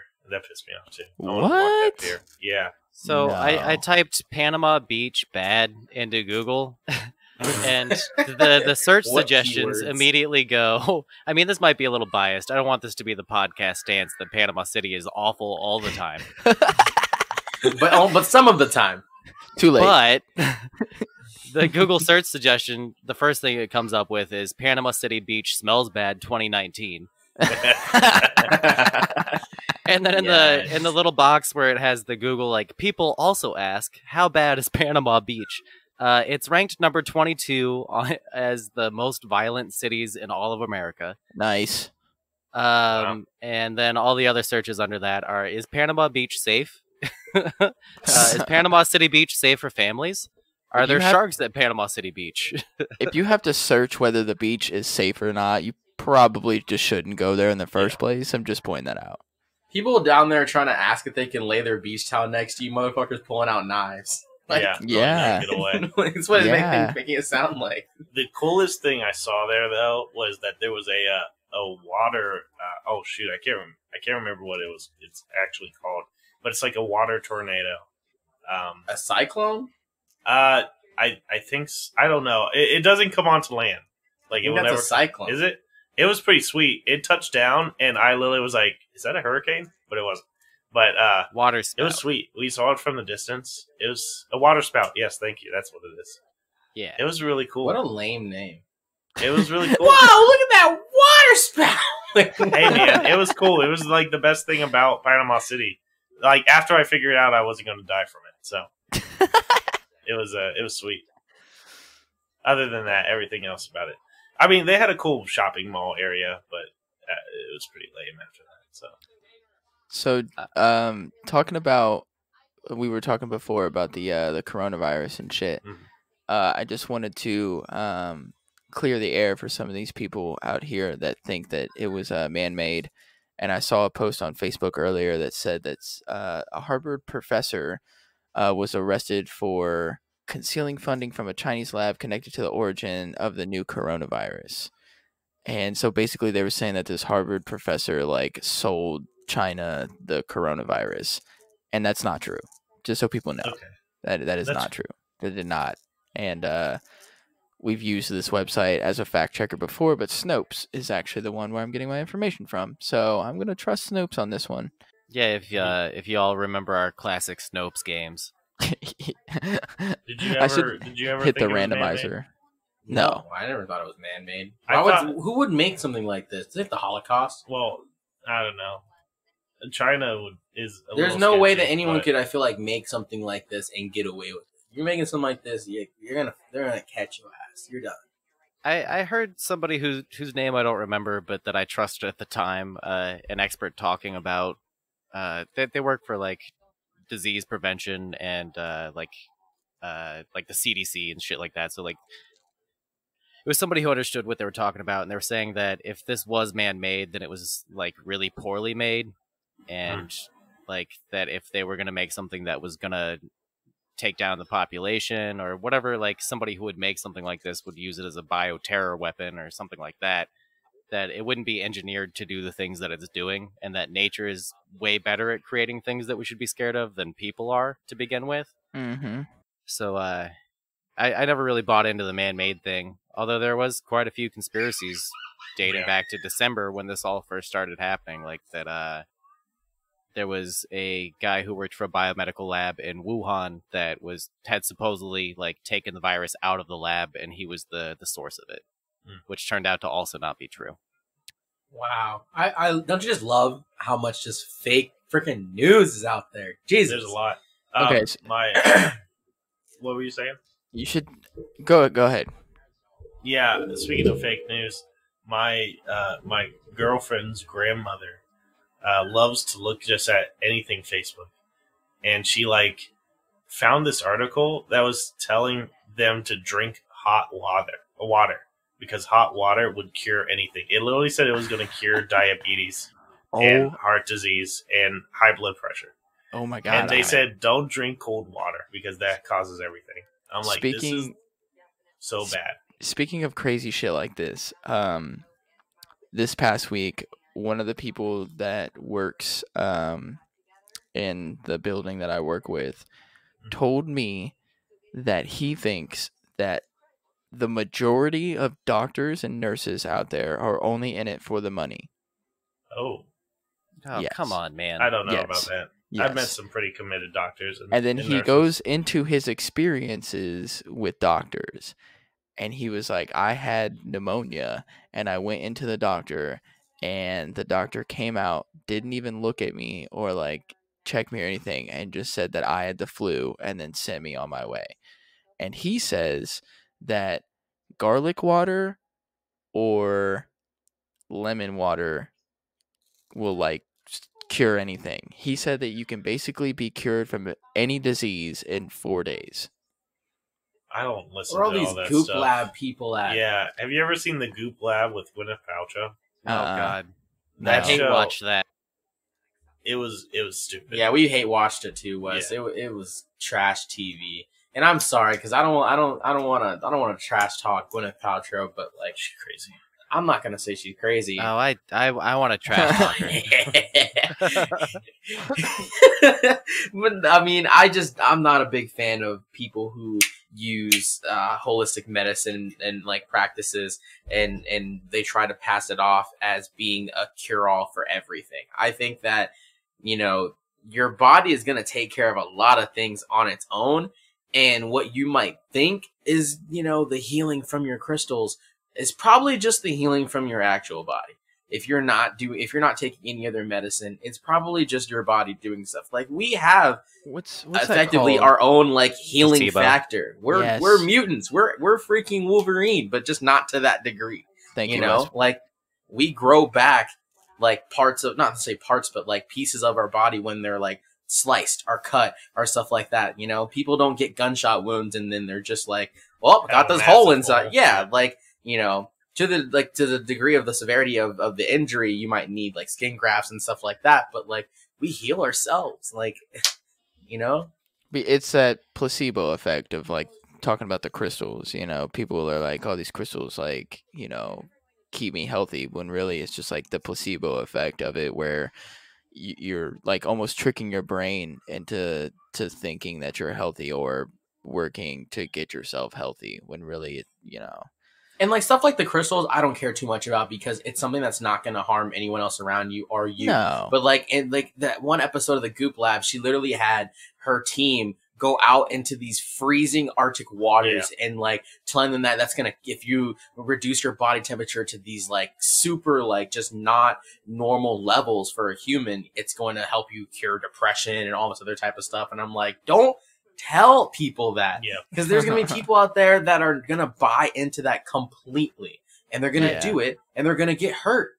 Yeah. Even if that shit were true, there's safer ways to do it, and that's why, like, I tend to agree with you that people who are like into the crystal stuff and the woo woo stuff, I don't mind, and you could do whatever you want to your own body, right? And whatever you believe, that's fine. But my problem with Gwyneth and that show is that like she's the lady who's like, yeah, shove a rock egg up your pussy. and she's telling people that that's good for their health. And then, now she's being sued for that shit because obviously that's not good for women's health. Right. It's like a porous ass jade rock. Like, bruh. Yeah. Don't put those things into your vagina, please. So she's the same as the guy who's selling people chlorine water to fucking drink to cure all their diseases. Have you guys seen Someone's doing that? I didn't hear about that. That's awful. It's the miracle mineral solution, and it's been going on for decades. But there's like Facebook groups dedicated to these people who think that drinking chlorine and water mixed together is curing their cancer or whatever the fuck they have. Hell yeah. These people need to all just gather together, start their own society, and just live apart from the U.S. Wait. One of Hawaii's islands. Wait, they're on Facebook? Oh yeah. Just type in No. I don't need to type it in. It's true. If it's on Facebook, it's true. It's true. That's all I'm saying. He's got a point. If it's on Facebook, it's got to be true. So I hit the randomizer button on Snopes, and this one is actually pretty interesting. Did a 2012 tweet predict Kobe's death? What do you guys think? Well, what is the tweet? Yeah, what's the tweet? The tweet was that a guy tweeted that in 2012 that Kobe was going to die in a helicopter crash.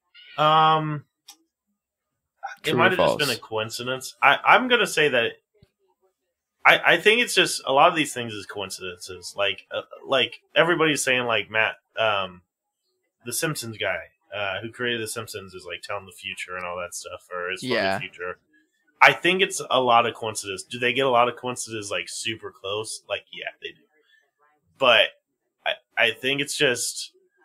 I think they're just a bunch of coincidences. I think also, in retrospect to how many people there are in the world, the chances are very high. Yeah. The chances are very high that someone in the world at some point, and even you could narrow it down to like in 2012, tweeted something about Kobe Bryant, and about his death being, in some way. Yeah, and he's even stated like in interviews that like he only takes helicopters. So it's not too far fetched that someone would be like, "Oh, Kobe's riding helicopters. Kobe's gonna die by a helicopter crash." That's not too far fetched. So you think it's true? Yes. Ian, do you think it's true that he predicted it? Not predicted. I think it's true that someone probably tweeted it. Yeah. Yeah, I think it's true that someone tweeted it, and I think it's true that someone could maybe come down to that reasoning. I don't think it's true that he like looked in a crystal ball and was like, "Oh, on this exact day." Wes, what do you think? Yeah, I'm gonna have to agree with Ian and Marquez on that because the fake such and such celebrity has died tweets are pretty common for anybody who's even slightly famous, especially people who've been around for a long time. Like, there's constantly those like, "Oh, this person is about to die or has died," and it turns out not to be true. You see them tweet like, "Hey, I'm not dead." Right. Remember, people thought Avril Lavigne was dead for a while. Yeah. Just because we haven't heard from her for like the longest time. Literally, like. So I wouldn't be surprised if that were true. So it is true. The Twitter user @noso, so @DOTNOSO, November 13th of 2012 at 1:32 p.m. tweeted, "Kobe is going to end up dying in a helicopter crash." And then January 26, 2020 at 11:48 a.m. said, "Fuck. I'm sorry. ... Fuck. See, he wasn't even really confident. Fucking Nostradamus over here. So yeah, he was definitely like, "Fuck, man. Like, I didn't mean to like put this into the world." But you guys are right. I mean, when it comes to like, Kobe only takes helicopters everywhere he goes, and he voices that too. And then this dude is like, he's going to end up dying in a helicopter crash. And then 8 years later, he ends up dying in a helicopter crash. I mean, that's not too far fetched. It'd be like if somebody was like saying about me, they're like, he's going to die in front of a computer screen. I play video games all the time. I'm constantly on my computer. It really is not that far fetched. Or they're like, he's going to die in a car crash. I love cars, and if I ever become rich, I'll end up owning and racing cars. So like, that's not super far fetched. Or Wes will die watching movies and TV shows that everybody else has already seen for 4 years. Wes will die before he ends up finishing Tiger King. Yeah. Hey guys, I just finished The Wire. Stop. I haven't even watched The Wire. I was gonna say I've never seen that. Yeah, I've never seen it either. All right, well then, Breaking Bad. Okay, fair enough. I haven't seen that one. See, Ian, just get the fuck out. That came out Just when get- I was only into like anime what? and animated shows. No, it was like the most talked about TV show. I know. For All of my years. friends talked about It was Game of Thrones before Game of Thrones. it. I know. I didn't watch It was The Wire after The Wire. I haven't watched Game of Thrones it. either. I didn't watch Game of Thrones either. It's a lot to get into. I'll give it that. I didn't watch Game of Thrones until its final season came out, and I binged it in like literally I think 2 weeks. All 8 seasons, 7 seasons I Probably. think it was. It's a lot of seasons. That was your show.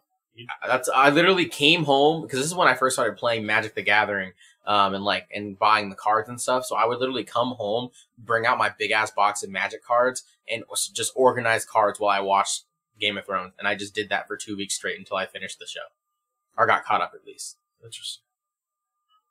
Yeah, see, I like dragons in theory. What does that mean? Not in practice? I think they're just better in my head than they are done on the screen. Like, They're cool in Game of Thrones, though. I'll admit that the dragon story arcs are interesting in that I feel like if there's any TV show or movies that has ever used dragons and done them justice, I will say that Game of Thrones is that TV show. Yeah, I'll never watch that show. I can tell you that right now. Why? It's too long. I couldn't get It's into it. no, I couldn't do it. The Witcher's coming out though. Watch for The Witcher. just like with like FPS and racing games, I am a huge comedy fan, and anything out of that is really hard for me to get into. But I there was the is same comedy way. in Here, Game of Thrones. It's just not. yeah. It's not a comedy TV show. See, and it's that's like I'm not gonna sit through fucking 4 hours just to hear one joke. Like it's just not gonna happen. I guess for me it's a bit different because for me, I go to film school, so I am taught to like really just value all different types of genres and like really just dive deep into like all the intricacies of plot and characterization and like story development, all that other good shit. So like when I watch a TV show like Game of Thrones, I get so invested in everyone's characters and like who hates who likes who, and like how these relationships change. So like when there is this character like in this group of like 50 other cast members that does get on screen and says something funny, it's like hilarious to me versus like, just it being like, oh, it's whatever. And I had to wait a few episodes or like a whole ass episode just to hear that one joke. I don't know. Another thing for me, and like my wife can kind of vouch for this, is that I can predict a lot of shit too. Like there's so many times we'll be sitting there watching a movie or like a TV show or something, and I'll keep my mouth shut and I'll like predict in my head that something's gonna happen, and then it happens and I'm like, oh, I fucking knew that was gonna happen, but I try not to ruin it for my wife. And so I pointed it out to her, and then like just shortly after that we started watching something and I started like predicting things, and it's like actually happened, and I was like, see what I'm saying? Like it's hard for me, especially with like horror movies. No, I can't do it because horror movies are way too predictable for me. One of the reasons I like Brooklyn Nine-Nine is because Brooklyn. Yes, and it's so just random. It's hard for me to predict what's going to happen in that show. Like, and that's why I like it so much. It keeps me interested because shit is just so hard to predict in that. Have you guys seen Dave? Yes, Yeah, we're we watching love that. Dave. We're getting Yeah. ready to do a review on that on the podcast, and I think 2 weeks, 3 weeks from now, Whenever it finishes off, we're gonna do a full episode or Hell, full season review. review. Yeah, Yes. So it's hilarious. Love it. Yeah, Love it so Dave was far. great. What was it? Episode 3 or 4 when you really get into the character of Gata? Yeah. Yeah. Oh, That- Gata's episode. I love Gata's Yes, episode. yes, bro. That shit got me fucking going, dude. I was like, this is good. This is great. Well, have you ever seen Atlanta? No. I have. See, my thing is, shouts out to Wes. Atlanta, to me, technically, I tried to explain this to Ian, and I was trying to explain it in a way that doesn't make it seem like I'm making it something that it's not. But to oversimplify it, I would say that Dave is essentially the white version of Atlanta, whereas like Atlanta is almost the same TV show. It follows a rapper, and the rapper is like not that well known, but he's decently known, and he's just trying to get bigger and build his name. And he has these interesting array of like friends and characters that are surrounding him. Some of them, you know, want something from him, some of them don't, you know, and like he has other relationships, like he has a girlfriend, just like Dave has a girlfriend. Literally, I would say there's a pretty almost carbon copy of Gata in Atlanta, and I forget what that character's name is, but like Atlanta to me is a bit more serious, but at the same time, it still is a comedy. Like it has comedic like parts throughout the whole show and in every episode, but the comedy is done a bit differently because, you know, Lil Dicky's whole like stick is he makes jokes about like his corniness, his whiteness, and his like little dick. Whereas like in Atlanta, it's more or less kind of like not necessarily a satire, but a more comical side on like African Americans trying to do like stuff with the rap game in like a low income community and like shit like that. So it's interesting. I would say that you and Ian honestly should watch Atlanta. Ian, I've already told you this. I would say that if you like Dave, you'll love Atlanta, because I feel like Dave had to, or Atlanta had to walk basically so Dave could run, because they're almost the exact same show, but just Dave is more dialed back and a lot goofier than Atlanta is. But there's so many similarities. Wes, would you say you agree? Have you seen Dave? Yeah, It sounds like something I would like. I've watched maybe 15 minutes of Dave, but I would agree that it's in the same family of quirky comedy. Yeah. And that's what I liked about Atlanta, was that even though it was more serious at a lot of points, there was even moments where it like got surreal. We were like, is this really fucking happening? Yeah, the Drake episode. Yes, like that. Yes, exactly. The invisible car. Oh, I love that. I love that. So I have, like I said, I haven't seen much of Dave, but from what I have seen, it feels like the same, but like you said, just a little more laid back and less serious. Yes. Check it out. Check it out. Check it out. Check it out. Atlanta. Yeah, All right. I highly recommend it. And if you Heard like that. Donald Glover, you'll Yeah. love Atlanta. I He's love fantastic Donald Glover, in that. bro. I fucking love Childish Gambino. Check out Community too, since you love comedy. That's Community is my favorite sitcom next to That 70s Show. I've been told to check that out. But I also heard that it was like Parks and Rec, and I didn't necessarily like Parks and Rec. Who compared it to Parks and Rec? I would don't not It's agree not. with that. It's not like Parks. It's and Rec. not like Parks and Rec. Parks and Rec is like the funny version of The Office, but I'm also biased because I don't like The Office. So I say that Parks and Rec is the funny version of The Office. I like Parks and Rec a lot. But I agree Community. with you, Marquez. What'd you say, Wes? I agree with you completely. Parks It's and Rec not that funny. Parks and Rec is hilarious. is great. Yeah, and The Office was meh. It's meh. It's just like I think it's overhyped. I think it's way overhyped, and when you watch it, like, yeah, there are funny parts, but it is not nearly as funny as all the memes have like made it seem like it is. Agreed. But with Community, my thing about Community is I love that show because it does things that a lot of TV shows nowadays don't really do, but a lot of the good ones, if you pay attention and you notice it, do. It's where you create a world. I know, do. But Really? Is that what you're gonna do? Are you serious right now? Hey, you gotta listen to more of our podcast, because Oh my Ian will tell you I do that all the time. Yeah, every Sunday episode he'll do that noise. Usually, I'll make that noise with my mouth. I make a lot of noises with my mouth, honestly. But anyway, what I was trying to say was that something that Community does really well is that they'll build this world, this very small world, it seems like, within this community college. And because you are so invested in everything being contained in this like community college and all these characters that go here, you don't really care about how wacky things can get. And because of that, they're able to make whole episodes that completely derail from what is normal for a TV show and what the plot kind of is, to give you episodes where like every character in the show turns into a zombie, and there's like a mini zombie apocalypse, or all the characters are puppets and it's like a puppet like stuff like that. That's just like super wacky and zany, but it's just like, it's the way that they write this show so that it doesn't seem stupid, and that you enjoy it because you're just like, wow, this is kind of nuts. Okay. I'll definitely have to check it out, for real. You should. I mean, it's also got Dan Harmon heavily involved. So I know Austin, you're a Rick and Morty fan. How'd you know some that? Because we've talked about it. When? I mean, I'm just being a dick. I'm sorry. Yeah, I was like, what the fuck?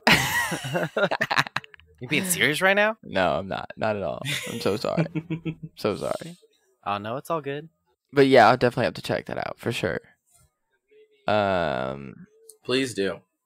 Is there anything else that like you guys have seen that you think that we should check out? I mean, right now we're watching Ozark, and it's pretty wild of a ride right now. Binging 2 seasons right now to get to the 3rd, so I can binge that too. But it's got Jason Statham, right? Is that his last name? Or Jason Statham? Are you serious? serious? His last name? No, it's not Jason Statham. Bro, what? Jason Bateman. What? Get Jason out! Bateman. Wow, you gotta be fucking Jason. I'm trading you for West today. I'm sorry. You can't have him. You can't have him. I'm sorry. No, you don't understand, Austin. I'm sneaking into his bedroom in the middle of the night. I'm gonna gag him and bring him to my house. That is my dog. Oh my god. I couldn't tell. I thought it was Ian. Yeah, I'm sorry. Honestly, Ian's a bitch. Thank you. Jason Bateman. I'm sorry. That's his name. Jason Statham? I'm sorry. That was horrible. I don't know. That's just the first Jason last name I thought of. What's his name? Will Ferrell? Oh my god. But yeah, it's pretty good. It just like pisses me off the entire time. Makes me stress. Kidding, we just finished. We reviewed it. Shouts out to Jim Carrey for making a real. Well, he didn't make it, but starring in a really, really good TV show that made me not cringe. I love Jim Carrey. I cringe a lot when I watch a lot of Jim Carrey's things that aren't like The Mask. Yeah. I love Jim Carrey. So I was gonna say I love Jim Carrey too. Yeah, he was really. I'm good not in a Jim this. Carrey. I wasn't really a Jim Carrey fan. Well, okay, I have to stop myself and stop saying that. It's not that I'm not a Jim Carrey fan. I wasn't a big fan of Jim Carrey movies. That's the thing. Him as a person, totally fine. Him as an actor, he's still pretty fine. It's just the characters that he plays in these movies I'm not really a fan of.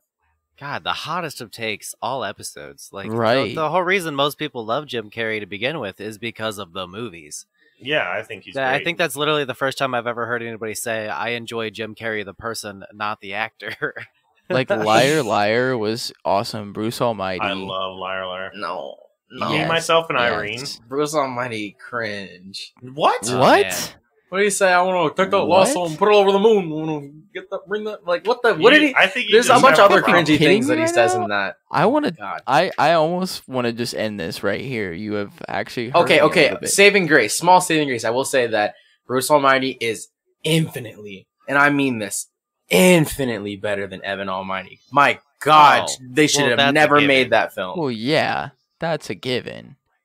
I never seen it. I didn't want to see it. You don't need to see it. Yeah. Another good Jim Carrey movie is The Truman Show. Never seen it. Oh, such a good movie. It's him being a little more serious. It's so good. Well, my whole point was just that Kidding does really well to show Jim Carrey still sort of being that super just outlandish and out there character, but in a way more controlled and refined way. And it's just like the story does so well to pull out the best parts of his acting ability. And it's like, it made me fall in love with his acting. And I was like, okay, I can appreciate all those movies that he was in before that I don't necessarily like a lot more after seeing his performance in Kidding. I still probably won't enjoy them a lot if I watch them. Oh, I don't know. I haven't seen them, again, but I appreciate, that work now a lot more. Here's a hot take. Best Jim Carrey movie ever. The Truman Show. Yes, thank you. Yes. Never seen it. Never seen it. Love it so much. I would tell you The Mask. I would say The Mask all Get day. out of here. I need to punch you in the face. The Truman Show. What is that cringy thing? Because he says cringy things in The Mask, but it's just funny to me. What does he say in The Mask? He says, like, somebody suck me. Yeah, somebody suck me. Oh my god, yeah. I love it. And then that was something that like Lil Dicky Yeah, he says Maybe, it in the show. Somebody shock me. Hey, so here's a question. I still kind of listen from time to time, but I haven't listened to a lot of podcasts lately.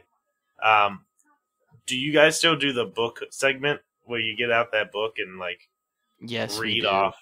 Yeah, Oh my to gosh. our great dismay, we still continue to do that. I would love to do one of them if you want. Oh, I got but you. Yeah. Yeah, give me 1 those second, I always thought they were fun to listen to. and I will go and grab that. So, hold on. God damn it, Ian. I'm sorry, Wes. I enjoyed it. As we're also talking about your podcast, I was on a listener mail, and you guys called me out, and I didn't appreciate it. I thought it was funny. You guys were totally fine, but I did totally trash you, though. Yeah, I was a little insulted for like maybe a second, but I was like, it's whatever. I did say What a did lot. you do? It was just. Never mind. I remember you explained this to me. Yeah, I did.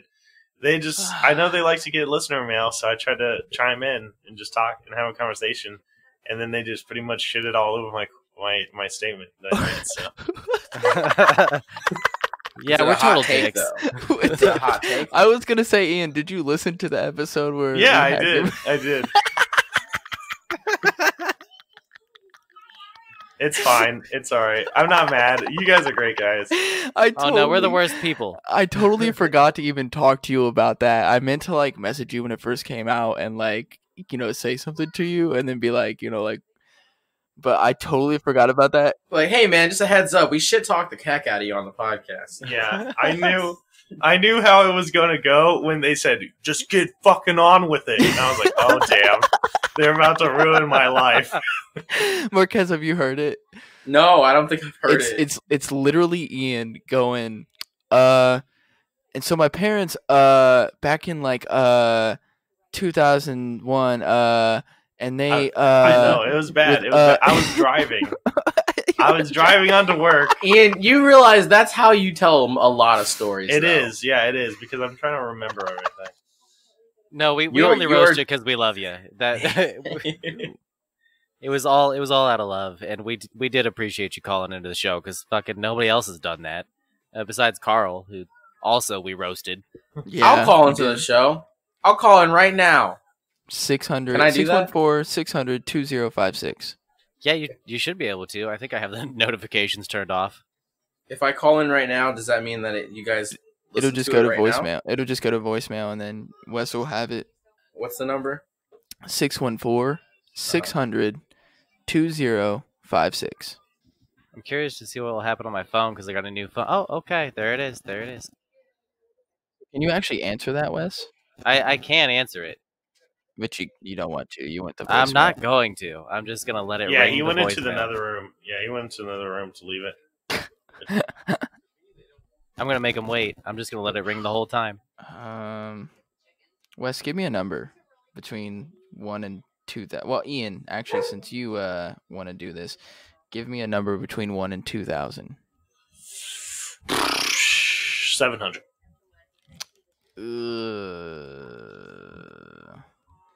I feel like we might have done that page. Really? I'll do another one. No, this one's good. Okay. All right. Marquez just entered back into the room. Oh, great. You're Can't wait to welcome. listen to that. That'll be on the next episode, I can tell you that much. Could you guys hear what I was doing out there? I heard No. some type of beat that was going on. Kira's angry at you. No, I can't wait to listen to that.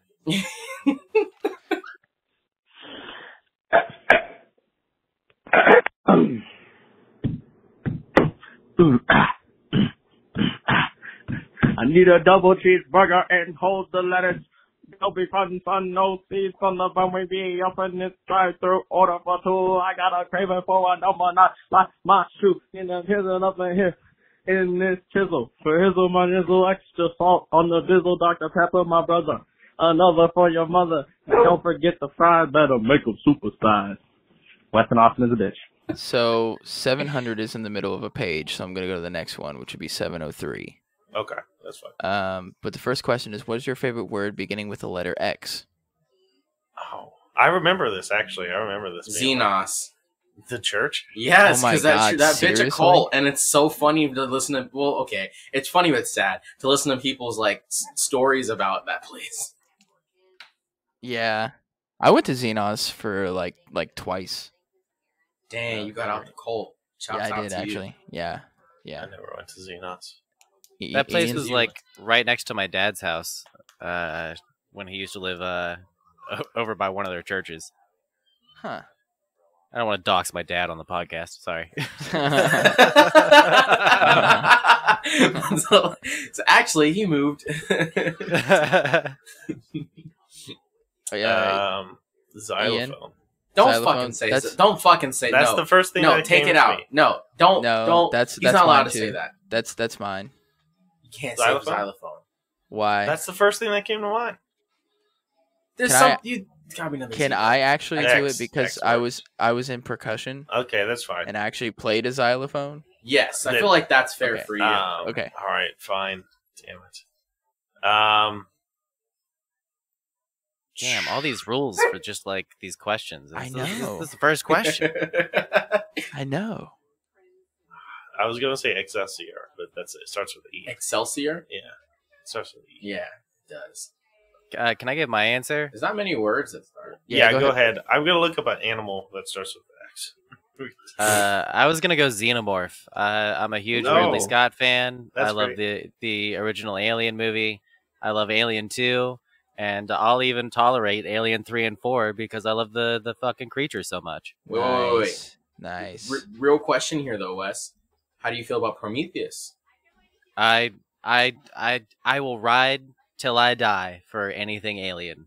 I enjoy all those movies. I even enjoyed Alien Covenant. I mean, I know that there's glaring flaws with those movies, but Even AVP? yeah, not count yeah, count anything it? with an alien in it, Oh, I shit. will watch, and I will shove popcorn into my face the entire time and have a wonderful night. Oh yeah. I respect that. I respect that highly. I love Prometheus, by the way. I know there are a lot of people that rip that movie apart, and when I first saw it the first time, I was like baffled, especially by the beginning sequence where they tried to like show how the xenomorphs came to be, and I was like, that's a cool sequence. I liked that. But then people were even complaining about that, and I'm like, y'all just not happy. Y'all don't want to be happy.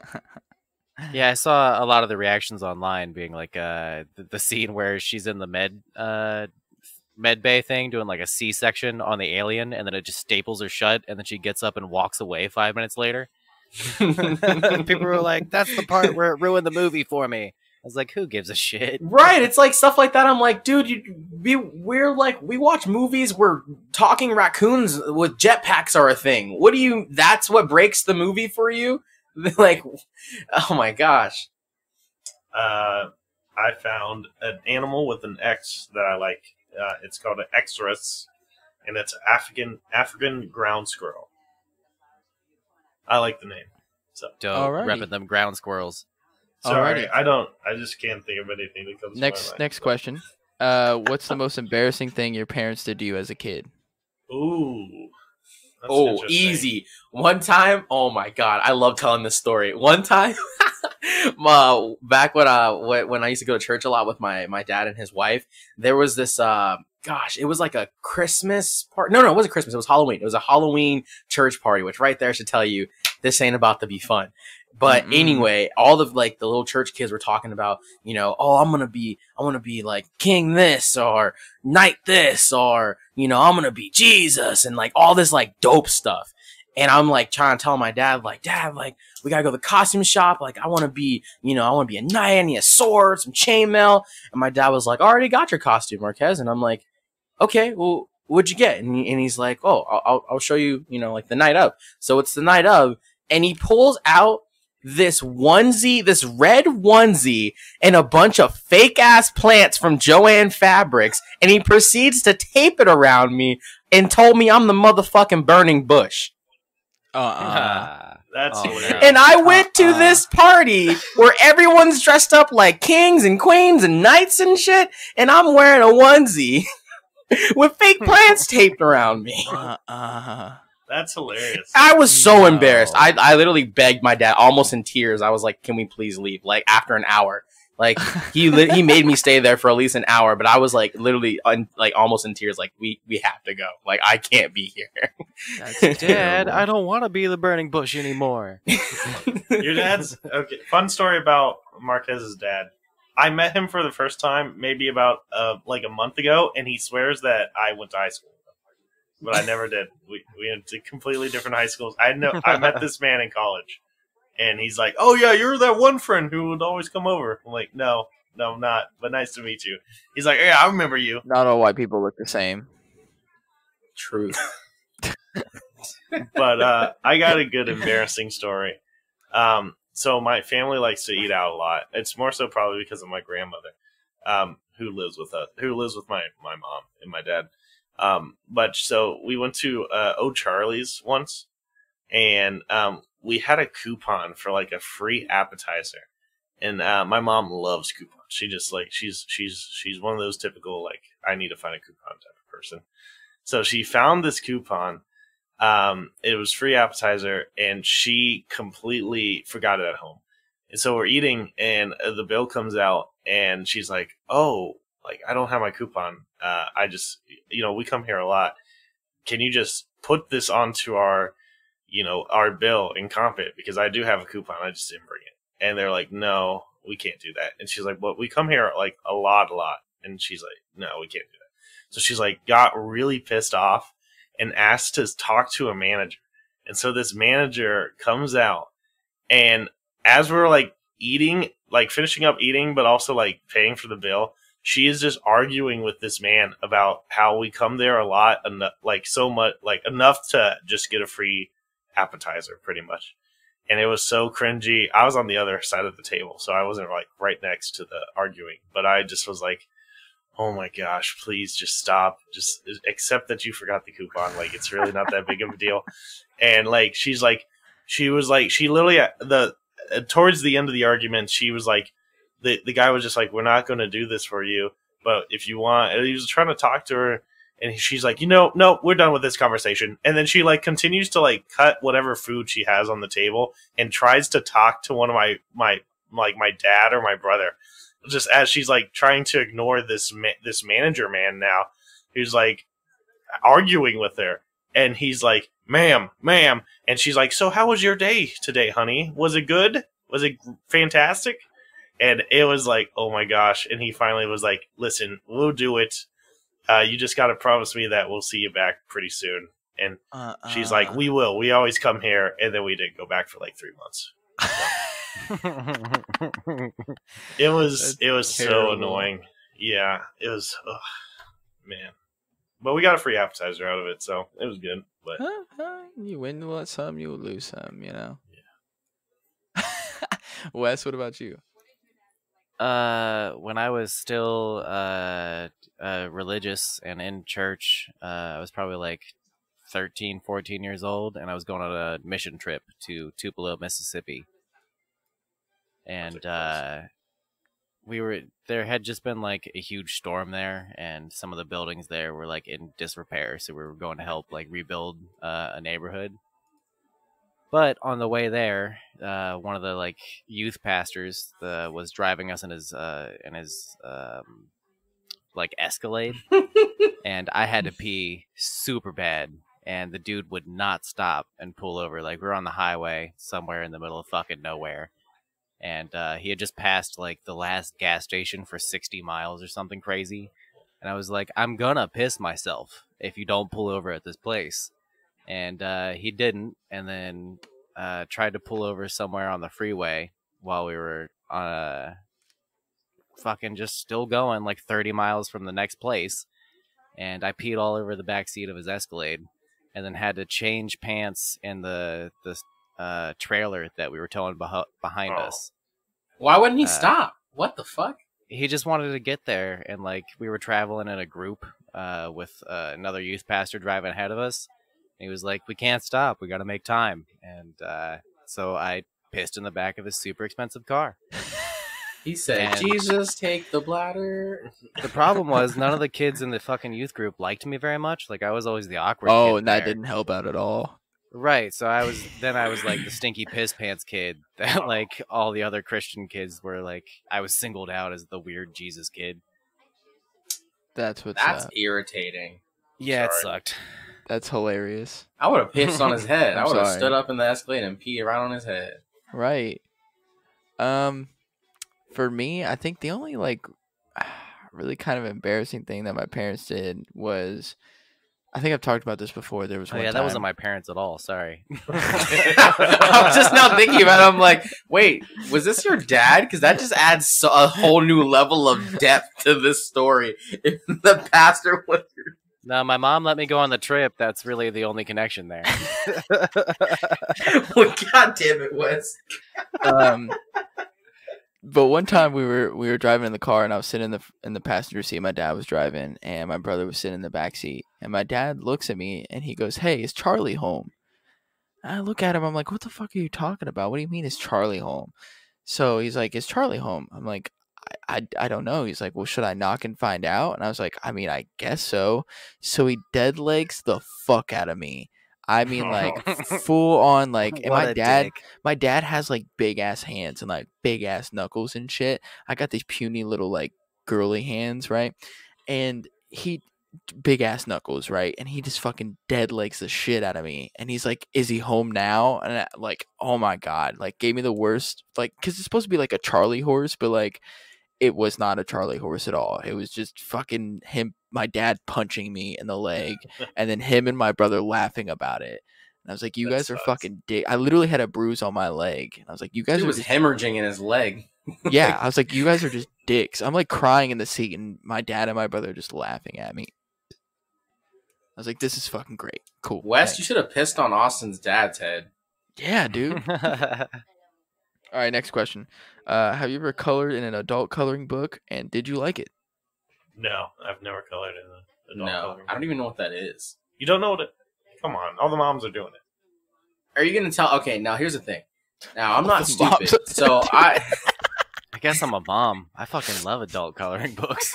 I'm not stupid, so I can by deductive reasoning assume that an adult coloring book is just a coloring book for adults. But if you can look me in the eyes and you guys can talk to me through these microphones and explain to me how the fuck an adult coloring book is any different than a children's coloring book, other than the fact that you might be coloring in a picture that's not like a fucking flower or like a gingerbread house. There's naked people on it. That's what makes it an adult coloring book. Cause there's so it's like an adult coloring book. Well, Why would you want to do that? I feel like that takes away the whole fun. That's it. No, that's not what it is, but that's the funny answer. Oh. You had me going there for a second. No, I've never colored and don't have really any desire to. They're just more complicated designs, and like there's a lot of more like fractal like flowers and shit like that, where like it's meant to be like meditative. Mm-hmm. No, I see why people do it. I just never got into it. I don't. I'm not a big coloring person, so no. I tend to like draw and like cook. I feel like if you have enough like mental capacity to want to sit down for an hour and color in a flower, like an actual intricate flower, and make the shades all perfect, at that point you're just gonna draw a flower or paint a flower. You know, you're already an artist. Like, why are you coloring in a book? Well, I mean, obviously Wes likes it, so we shouldn't totally shit on it. But... Oh, Wes, do you like this? Yeah. Coloring's a lot easier for people than just drawing. Like, if the lines are already there and you just got to color inside of them, people find that a little more relaxing than having to get proportions and perspective and shit like that. Correct? Okay. I still wouldn't do it, but Wes, you go ahead. You do it all you want. Okay, so we have 10 more questions to get through, so we're gonna kind of speed through these. Book it through. Wes, have you ever been to college? I briefly was signed up for Columbus Community College and did go Cougs. Just like never showed up for anything. Okay. Yeah. So this doesn't apply to us, but what is one thing college freshmen should be prepared for? That if you go to a community college, that it's just as it's a little easier than actual college, but it is harder than like high school. I would agree with Ian and also add that no, I'm not gonna add anything. Yeah. All right. Have you ever been in a newspaper? Yes. Mm-hmm. You have? Yeah, I have. When I was younger, my church was doing an Easter egg hunt, and this guy who worked for like the newspaper wanted to take a picture of it, and it was in the newspaper. It was like the next morning they were like, "Oh, that's Ian," and I was like, my little chunky self. Hell yeah, Marquez. No. Wes. I've been in the Columbus Dispatch twice. Really? Shouts out to you for what? Like huge brag. The first time was they were doing like a profile on local schools, and at the time I went to a school in Dublin. It was elementary. It was a Deer Run Elementary School, and I was doing like a dinosaur diorama with my friend Jacob, and they took a picture of us, and that picture was cute enough that I made it in the paper. I bet you got a cute face. And oh, thank you. And then I'll post this link in the chat. But I was in the Dispatch with my dad because they were doing a profile on father and son skateboarders. Nice, that's cool. And just to be clear, this is not the youth pastor that let you pee in his Escalade. No, but my dad does let me pee on him. Fair. I hope my dad doesn't listen to this. Dude, you were fucking sexy as hell in that photo, dude. Wes looked like he just copped every copy of Tony Hawk Underground 2 at GameStop. I forgot I even owned that hat. What the fuck was going on? I had like one of those Ed Hardy shirts as a hat. This is a hype photo. Yeah, no, it looks real hype photo. Do you still skate? Yeah. Dude, when the weather gets nice, I literally have been meaning to build a deck for the longest time now, but I'm about to when the weather gets nice and we need to skate. That would be fun, man. I need to do it more often. It's hard with the kids. Oh, I feel that. Okay, so I've been in the newspaper twice also. Hell yeah, fist bump. Yeah, fist bump. One was for a play that I did for. I'm pretty sure that both of these times it was in the Pickerington local newspaper. Mm-hmm. But one was for doing the Velveteen Rabbit, and I was the little Andrew.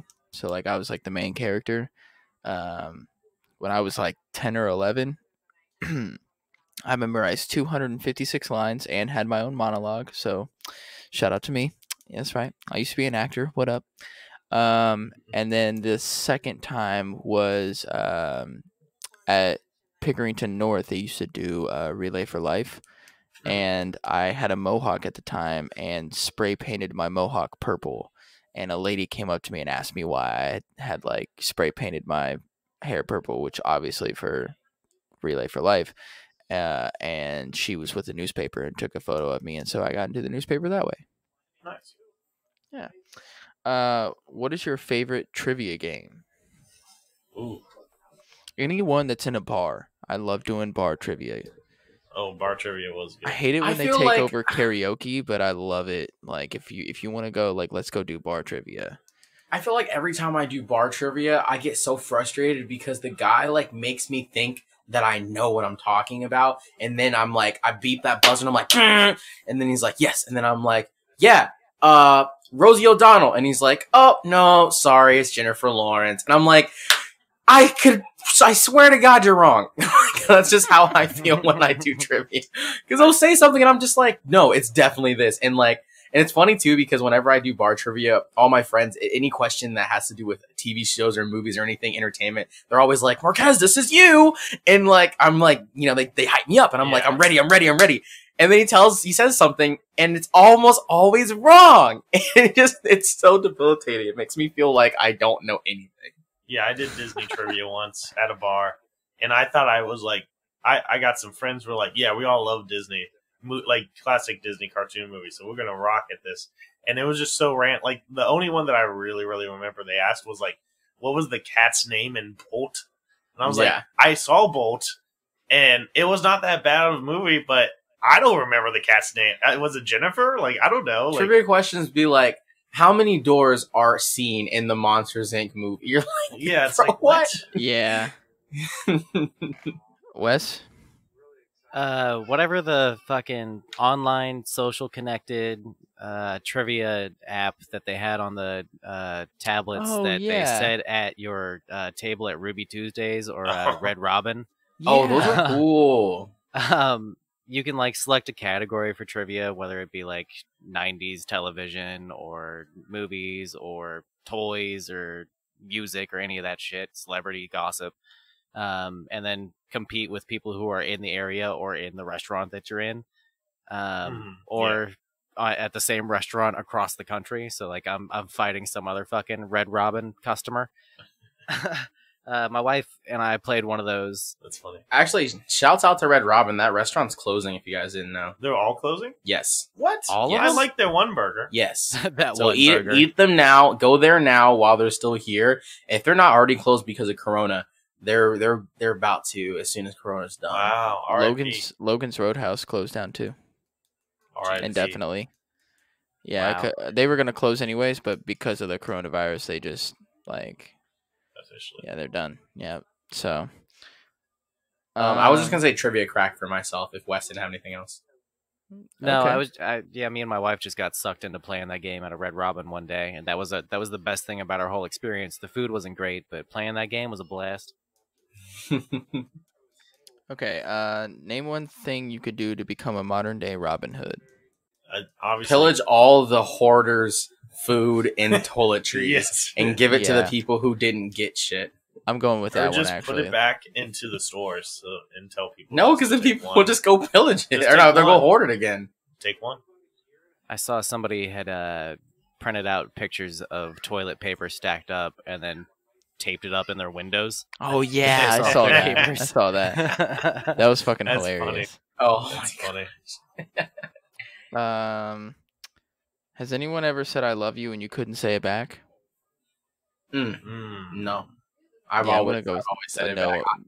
Most times I feel like I say it first, low key. Yeah. Yeah, that's Yeah. what I was gonna say. I've always been kind of a bleeding heart and emotional person, so I've told most of my girlfriends I love them at some point. You mean The- your one girlfriend I- that became your wife? Well, no, I mean I'm even like just kidding. I'm just junior high and shit. just I was kidding. like, I love you. We're gonna move to New Zealand and be together forever. Dude, no. For real though, I knew a girl in my first girlfriend ever. Actually, her name was Wednesday. Like, get that? Her name was literally Wednesday, and Wednesday like Adams. close. I think her parents named her that because of Wednesday Adams, if I'm not mistaken.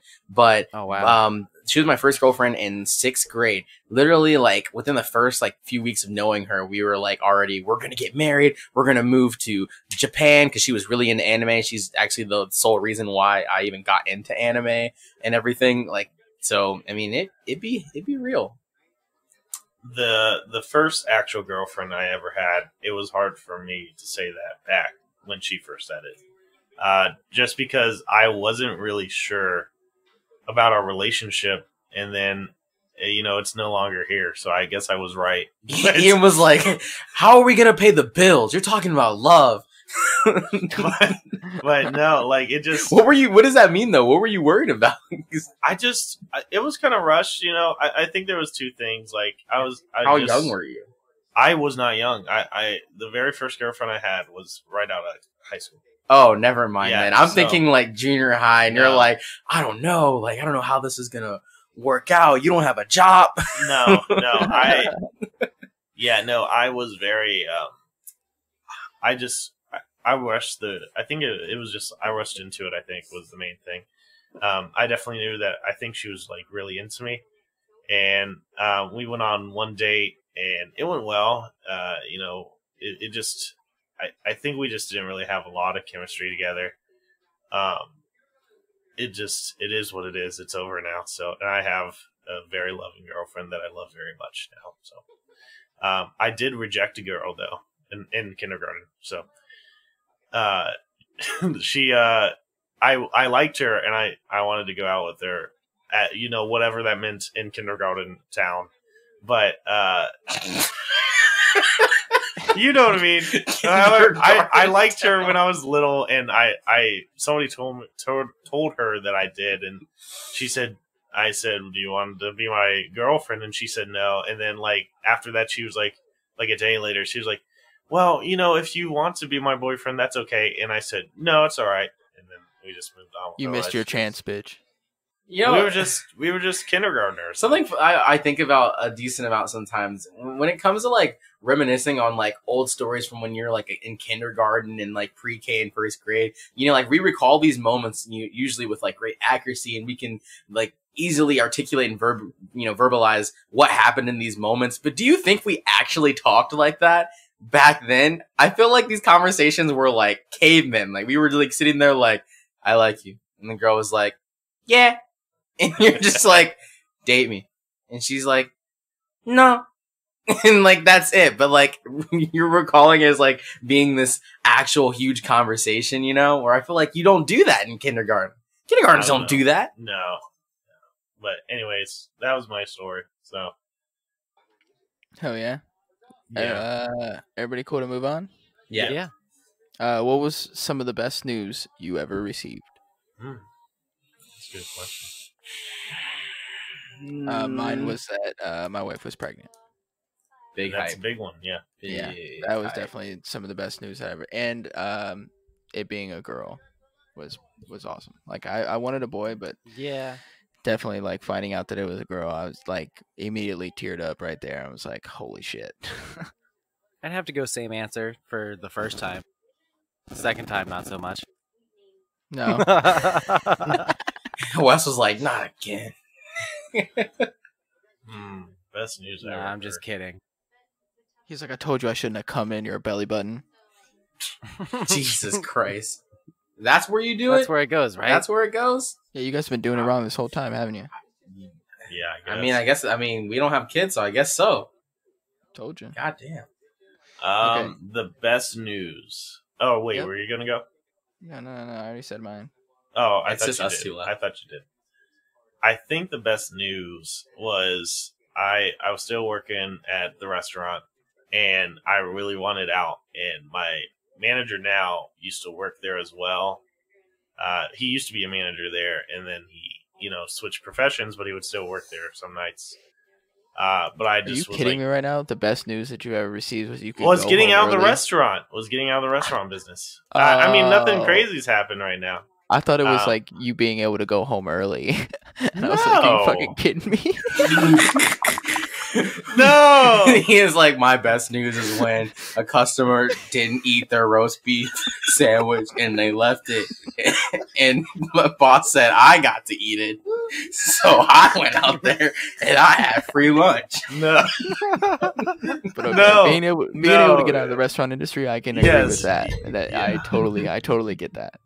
Yeah, because he wasn't wanting to do that, like take people from the other job to work for him. And I was like, you just need to get me the fucking out of here. He's like, yeah, okay, I'll see what I can do. So, like, thank you. So, Marquez? The only thing, like, of recent memory that I can think of, best thing that happened to me would probably be when I got drunk, came home from working at FedEx last summer, and I got on Instagram and I just saw a random ad on Instagram for like digital cinematography at Full Sail University, and it said like click here for more information. I clicked on it, and then they were like asking for like just simple contact info. I put contact info on there, and then I got a phone call, still while drunk, from the school and from their admissions department. Sat on the phone with them for a full hour while they like walked me through like the whole courses in their entire school, and like literally had me basically interviewed, then accepted, and then walked me through all of my financial aid stuff like on the phone. And I had myself set up to start school like I think in 2 months, all within that hour. And it was like something that it was like good news for me, mainly that I got financial aid to go. And not only that, but they also gave me a scholarship to go, because like going to that school is expensive and something that I've always wanted to do since I was like young, and something I never thought I was going to be able to do just because of the money. So like getting that news of just, like you're getting taken care of, you're starting film school in 2 months, like congratulations. Like when the lady told me like, congratulations, this is something to be excited about, I was genuinely excited. You go to Full Sail? Yes. You're living my That's dream. super cool. You're literally living like you're doing, like you doing that is what I wish I would have done. No, don't say that. You can still do that at any point. It's the school's not going anywhere, man. Like I know you that. should. Well, whenever you get your life together to a point where you feel like you can have free time to do that, I say go for it. But yeah, I It's want never never too for late. audio engineering. Yes. We need more of those people like in the industry for sure. You should definitely do that. Okay. Who is the most philanthropic person you know, and who do they give to? Ugh. Like in real life, who we know in real life. Some of these fucking questions, man. I don't know what philanthropic means, so can we just skip this question? Yeah, that's Oh fine. my Austin. A philanthropist is just a charitable person. Listen, I really like this next question too. All right, skip it. Okay.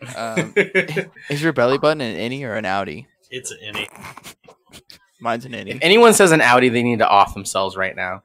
Whoa. That's so aggressive. Fucking hot take. Hot take. And we just lost. Wes just silently cries in the corner. You have an Audi? No, Oh. I'm just kidding. I wish I drove an Audi. But that's a good one though. I haven't any. Yeah, I have an Audi too. I know I've never met anybody with an Audi. But when I met a few. I've seen some pregnant Audis for sure. Yeah. And I used to have a grandma that didn't have a belly button at all. That was What? wild. Mm-hmm. How? It can happen. Interesting. She had a surgery that they just when they sewed her back up, there was no belly button. Interesting. They said, "We gonna sew you back up, but we're taking the belly button." Do you believe in one best friend or just friends? I believe in multiple best friends, honestly. I think that I definitely think if you like everybody's your best friend, like I don't think that's true. But like I think that there's probably a small amount of people that you would consider trustworthy enough to share everything with. You know what I mean? So Yeah. I personally don't believe in best friends anymore. I feel like the last guy that I said was my best friend, that friendship ended in a very stupid way, and I thought this dude was like my brother basically, and he told me straight up that he wasn't essentially, and that I shouldn't think that way. So that's kind of how I am now. I'm like, we're really good friends, Ian. I love you, and we're really good friends, but I can't say we're best friends. No one's my best friend. Fucking Lone Wolf Marquez, all right. Right. I wouldn't even say lone wolf. No, I like it. Take it. Okay. So, for me, I believe in one best friend. And Wes would be my one best friend, and everybody else is just like See Marquez. I say that they're my best I'm friends, sorry. but like It's okay. Wes is like my numero uno best friend. My wife is literally like staring at me so hardcore right now because she's like, I should be your best friend. I'm like, well, you're my wife, and that's different. I was there first. Wes, you were there Ooh, first. hot take. Actually, no. I will. Oh. Yeah, kinda. I thought about it for a second, and that's not true. First, motherfucker. Wait, what'd she say? Yeah, What'd she she's say? She said, I knew him first, motherfucker. No, she's Fight, correct. please. I need you guys to fight She, to the death. But no, like I have like other like I'll fight best you, Honesty. friends. He said, Wes said he'll fight you. Okay. But I have like other like best friends, but like Wes is my numero uno. Like I'm not afraid to tell Wes anything. Like some of my other like best friends, like I still keep some shit from him Mm-hmm. and don't tell him everything. But Wes is that one person that I know that I could like tell him. He's been through so much shit with me, and has continued to stick around. I know that there's not much that I could tell Wes that he would not still be my friend. Yeah, I think my answer is the same. It goes both ways with us. It's like you'd have to do something pretty serious for me to not say you're my best friend. Right. Okay, last question here. Stop. My wife is tickling me. Like, go away, Honesty. We're trying to do something here. Right. Love you though. What vegetable do you hate? This is the last question, by the way. That's a good one. That's interesting. Oh, easy. God damn. Fucking okra. Fuck that shit. Okra's good. Fuck you. Okra sucks. Brussels sprouts. Brussels sprouts aren't too bad if you can cook them in a way. No. The thing with Brussels sprouts is you need to. It's not even about the seasoning. It's mainly about the sauce. It's what kind of juice you're cooking that shit in. No. Let me cook you some Brussels sprouts, Austin. No. Austin. No. Please. No. What if I wrap it in bacon? It's still a no for me. Come on, everyone loves bacon. No. I mean, I love bacon. Don't get me wrong, but I would literally peel the bacon off and just eat the bacon. Oh, you're a bastard. Yeah. Wes? I'm a huge fat, like just big old fat person at heart. If I could, I would just let myself get to be 600 pounds. So I'm not picky about vegetables at all. There's really nothing that I don't like. All I can really think of is like I don't enjoy cooked carrots very much. Really? That's yeah. interesting. I like it. No, I feel like that's agree. a very basic vegetable that many people just are like impartial to. And now, is it canned cooked carrots or is it like homemade cooked carrots? Just don't cook a carrot, man. I enjoy a nice like crunchy carrot, but the second you cook it, I don't want any part of that shit. I feel the same way, dude. I don't really care for cucumbers. I can eat it in a salad if it's chopped up, but I don't think they have any flavor. What does cucumber? I was gonna say, I feel like does cucumber even count? Because it's like something that you don't really eat. No one really eats cucumber. People do. Oh, dude, I ate a cucumber like an apple yesterday. Yeah, people do What? eat cucumbers. I don't think they have any flavor. I like pickles. Did you but really, Wes? My wife has been buying cucumbers all the time lately because me and my son love them. But I will eat a cucumber like it's an apple, like just Why? You're fucking disgusting, dude. Isn't it just like a watery mess, right? Pretty much. I mean, no, they're fantastic, and like I really We're enjoy the biased. soft, like fleshy, seedy part, and I like cucumber water. No. Yeah, you're gross, dude. Oh, all right. I guess I'm just gross then. Wes, we love you. All right, you Oh, guys. thanks. That was the last question, and I gotta get up in like 4 hours. Oh, So- gosh. All right. Hey, I gotta get up in like 6 hours, so I'm right there with you. It doesn't matter. Yeah, my Anyway. job wants me there at 8:30. Oh, at least it's not fucking 7 o'clock, 6 or 7 o'clock. Yeah. But so Broskis and Brewskis, you guys go ahead and give your little shout outs there, your plugs and shit. Yeah. Hey, shout out light sockets. Shout out 3-pong cords. Shout out this. What is this thing called? I forget what it's called. This like long strip of sockets that are in this surge protector thing. Oh There my you go, God. surge protector. Shout out surge protectors. But in all honesty, yeah, shout out Broskis and Brewskis podcast. Catch us on anywhere you listen to podcasts. That's Podbean, Stitcher, Apple Music. No, that's not a thing. Apple Podcasts. Freaking, I almost said Musically, and I don't know why. Freaking, You just started making TikToks. I'm so tired. My eyes hurt. My eyes are telling my brain to shut up, but I gotta continue the plug. Freaking, goddamn, everywhere, anywhere that you listen to podcasts, check us out on Instagram, Broskis and Brewskis, and it's Broskis and Brewskis with the ampersand sign. I know you guys don't know what that means, but I'm telling you what it means. It's when you take A and D and turn it into a symbol. I don't know who made that up, but they did. And it's called ampersand for some reason. But that's what's in between Broski and Brewski. And you can catch us there. We make episodes twice a week. One comes out on Thursday. That's our review episode. We talk about movies. We talk about TV shows. Then we come out with an episode on Sundays where we talk about superheroes and nerdy shit and news about Marvel and DC and all that good stuff. So check us out. Oh yeah. Yeah, you guys have been an absolute pleasure to talk to, as always. Yes. Thank you for guys having so us. much. This has we been so love- fun. We love coming onto the show. We definitely need to get you guys back over and do this in Yeah. person once all the shit, blows over. Or and- just hang and out in stuff. general. Yeah, That yeah, too. for sure. You guys know where to find us if you listen. Same places as them. You can find us on Apple Podcasts, Google Podcasts, Spotify, any place that you listen to your podcast. You can find us on. You can also find us on Instagram at Blue Skies Pod. You can send us an email at blueskiespodcast@gmail.com. Check out our Twitter. We're on Facebook. You can go and get some of our merch at tpublic.com/blueskiesfromthebasement or BSFTB. We also have, which we shouted out earlier, our own phone line where you can call in and leave a voicemail, or you can text that number too, and that's 614-600-2056. We had a bunch of hot takes on here, so if you want to attack Marquez and tell him what a piece of shit he is, please do. Send us a text. Send us a text. We have our Discord channel that you guys can go, if you go to our blueskiesfromthebasement.podbean.com, you can find a link for that in there, along with, if you want to support our show, we do have a Venmo, a PayPal, and a Cash App, and they're all Blue Skies Pod.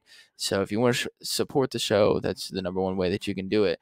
You can find me on Instagram at BlueSkiesGuy1, and you can find Wes at SavageDad_Wes. Yep, that's right. I think that's it. I think I got them all this time.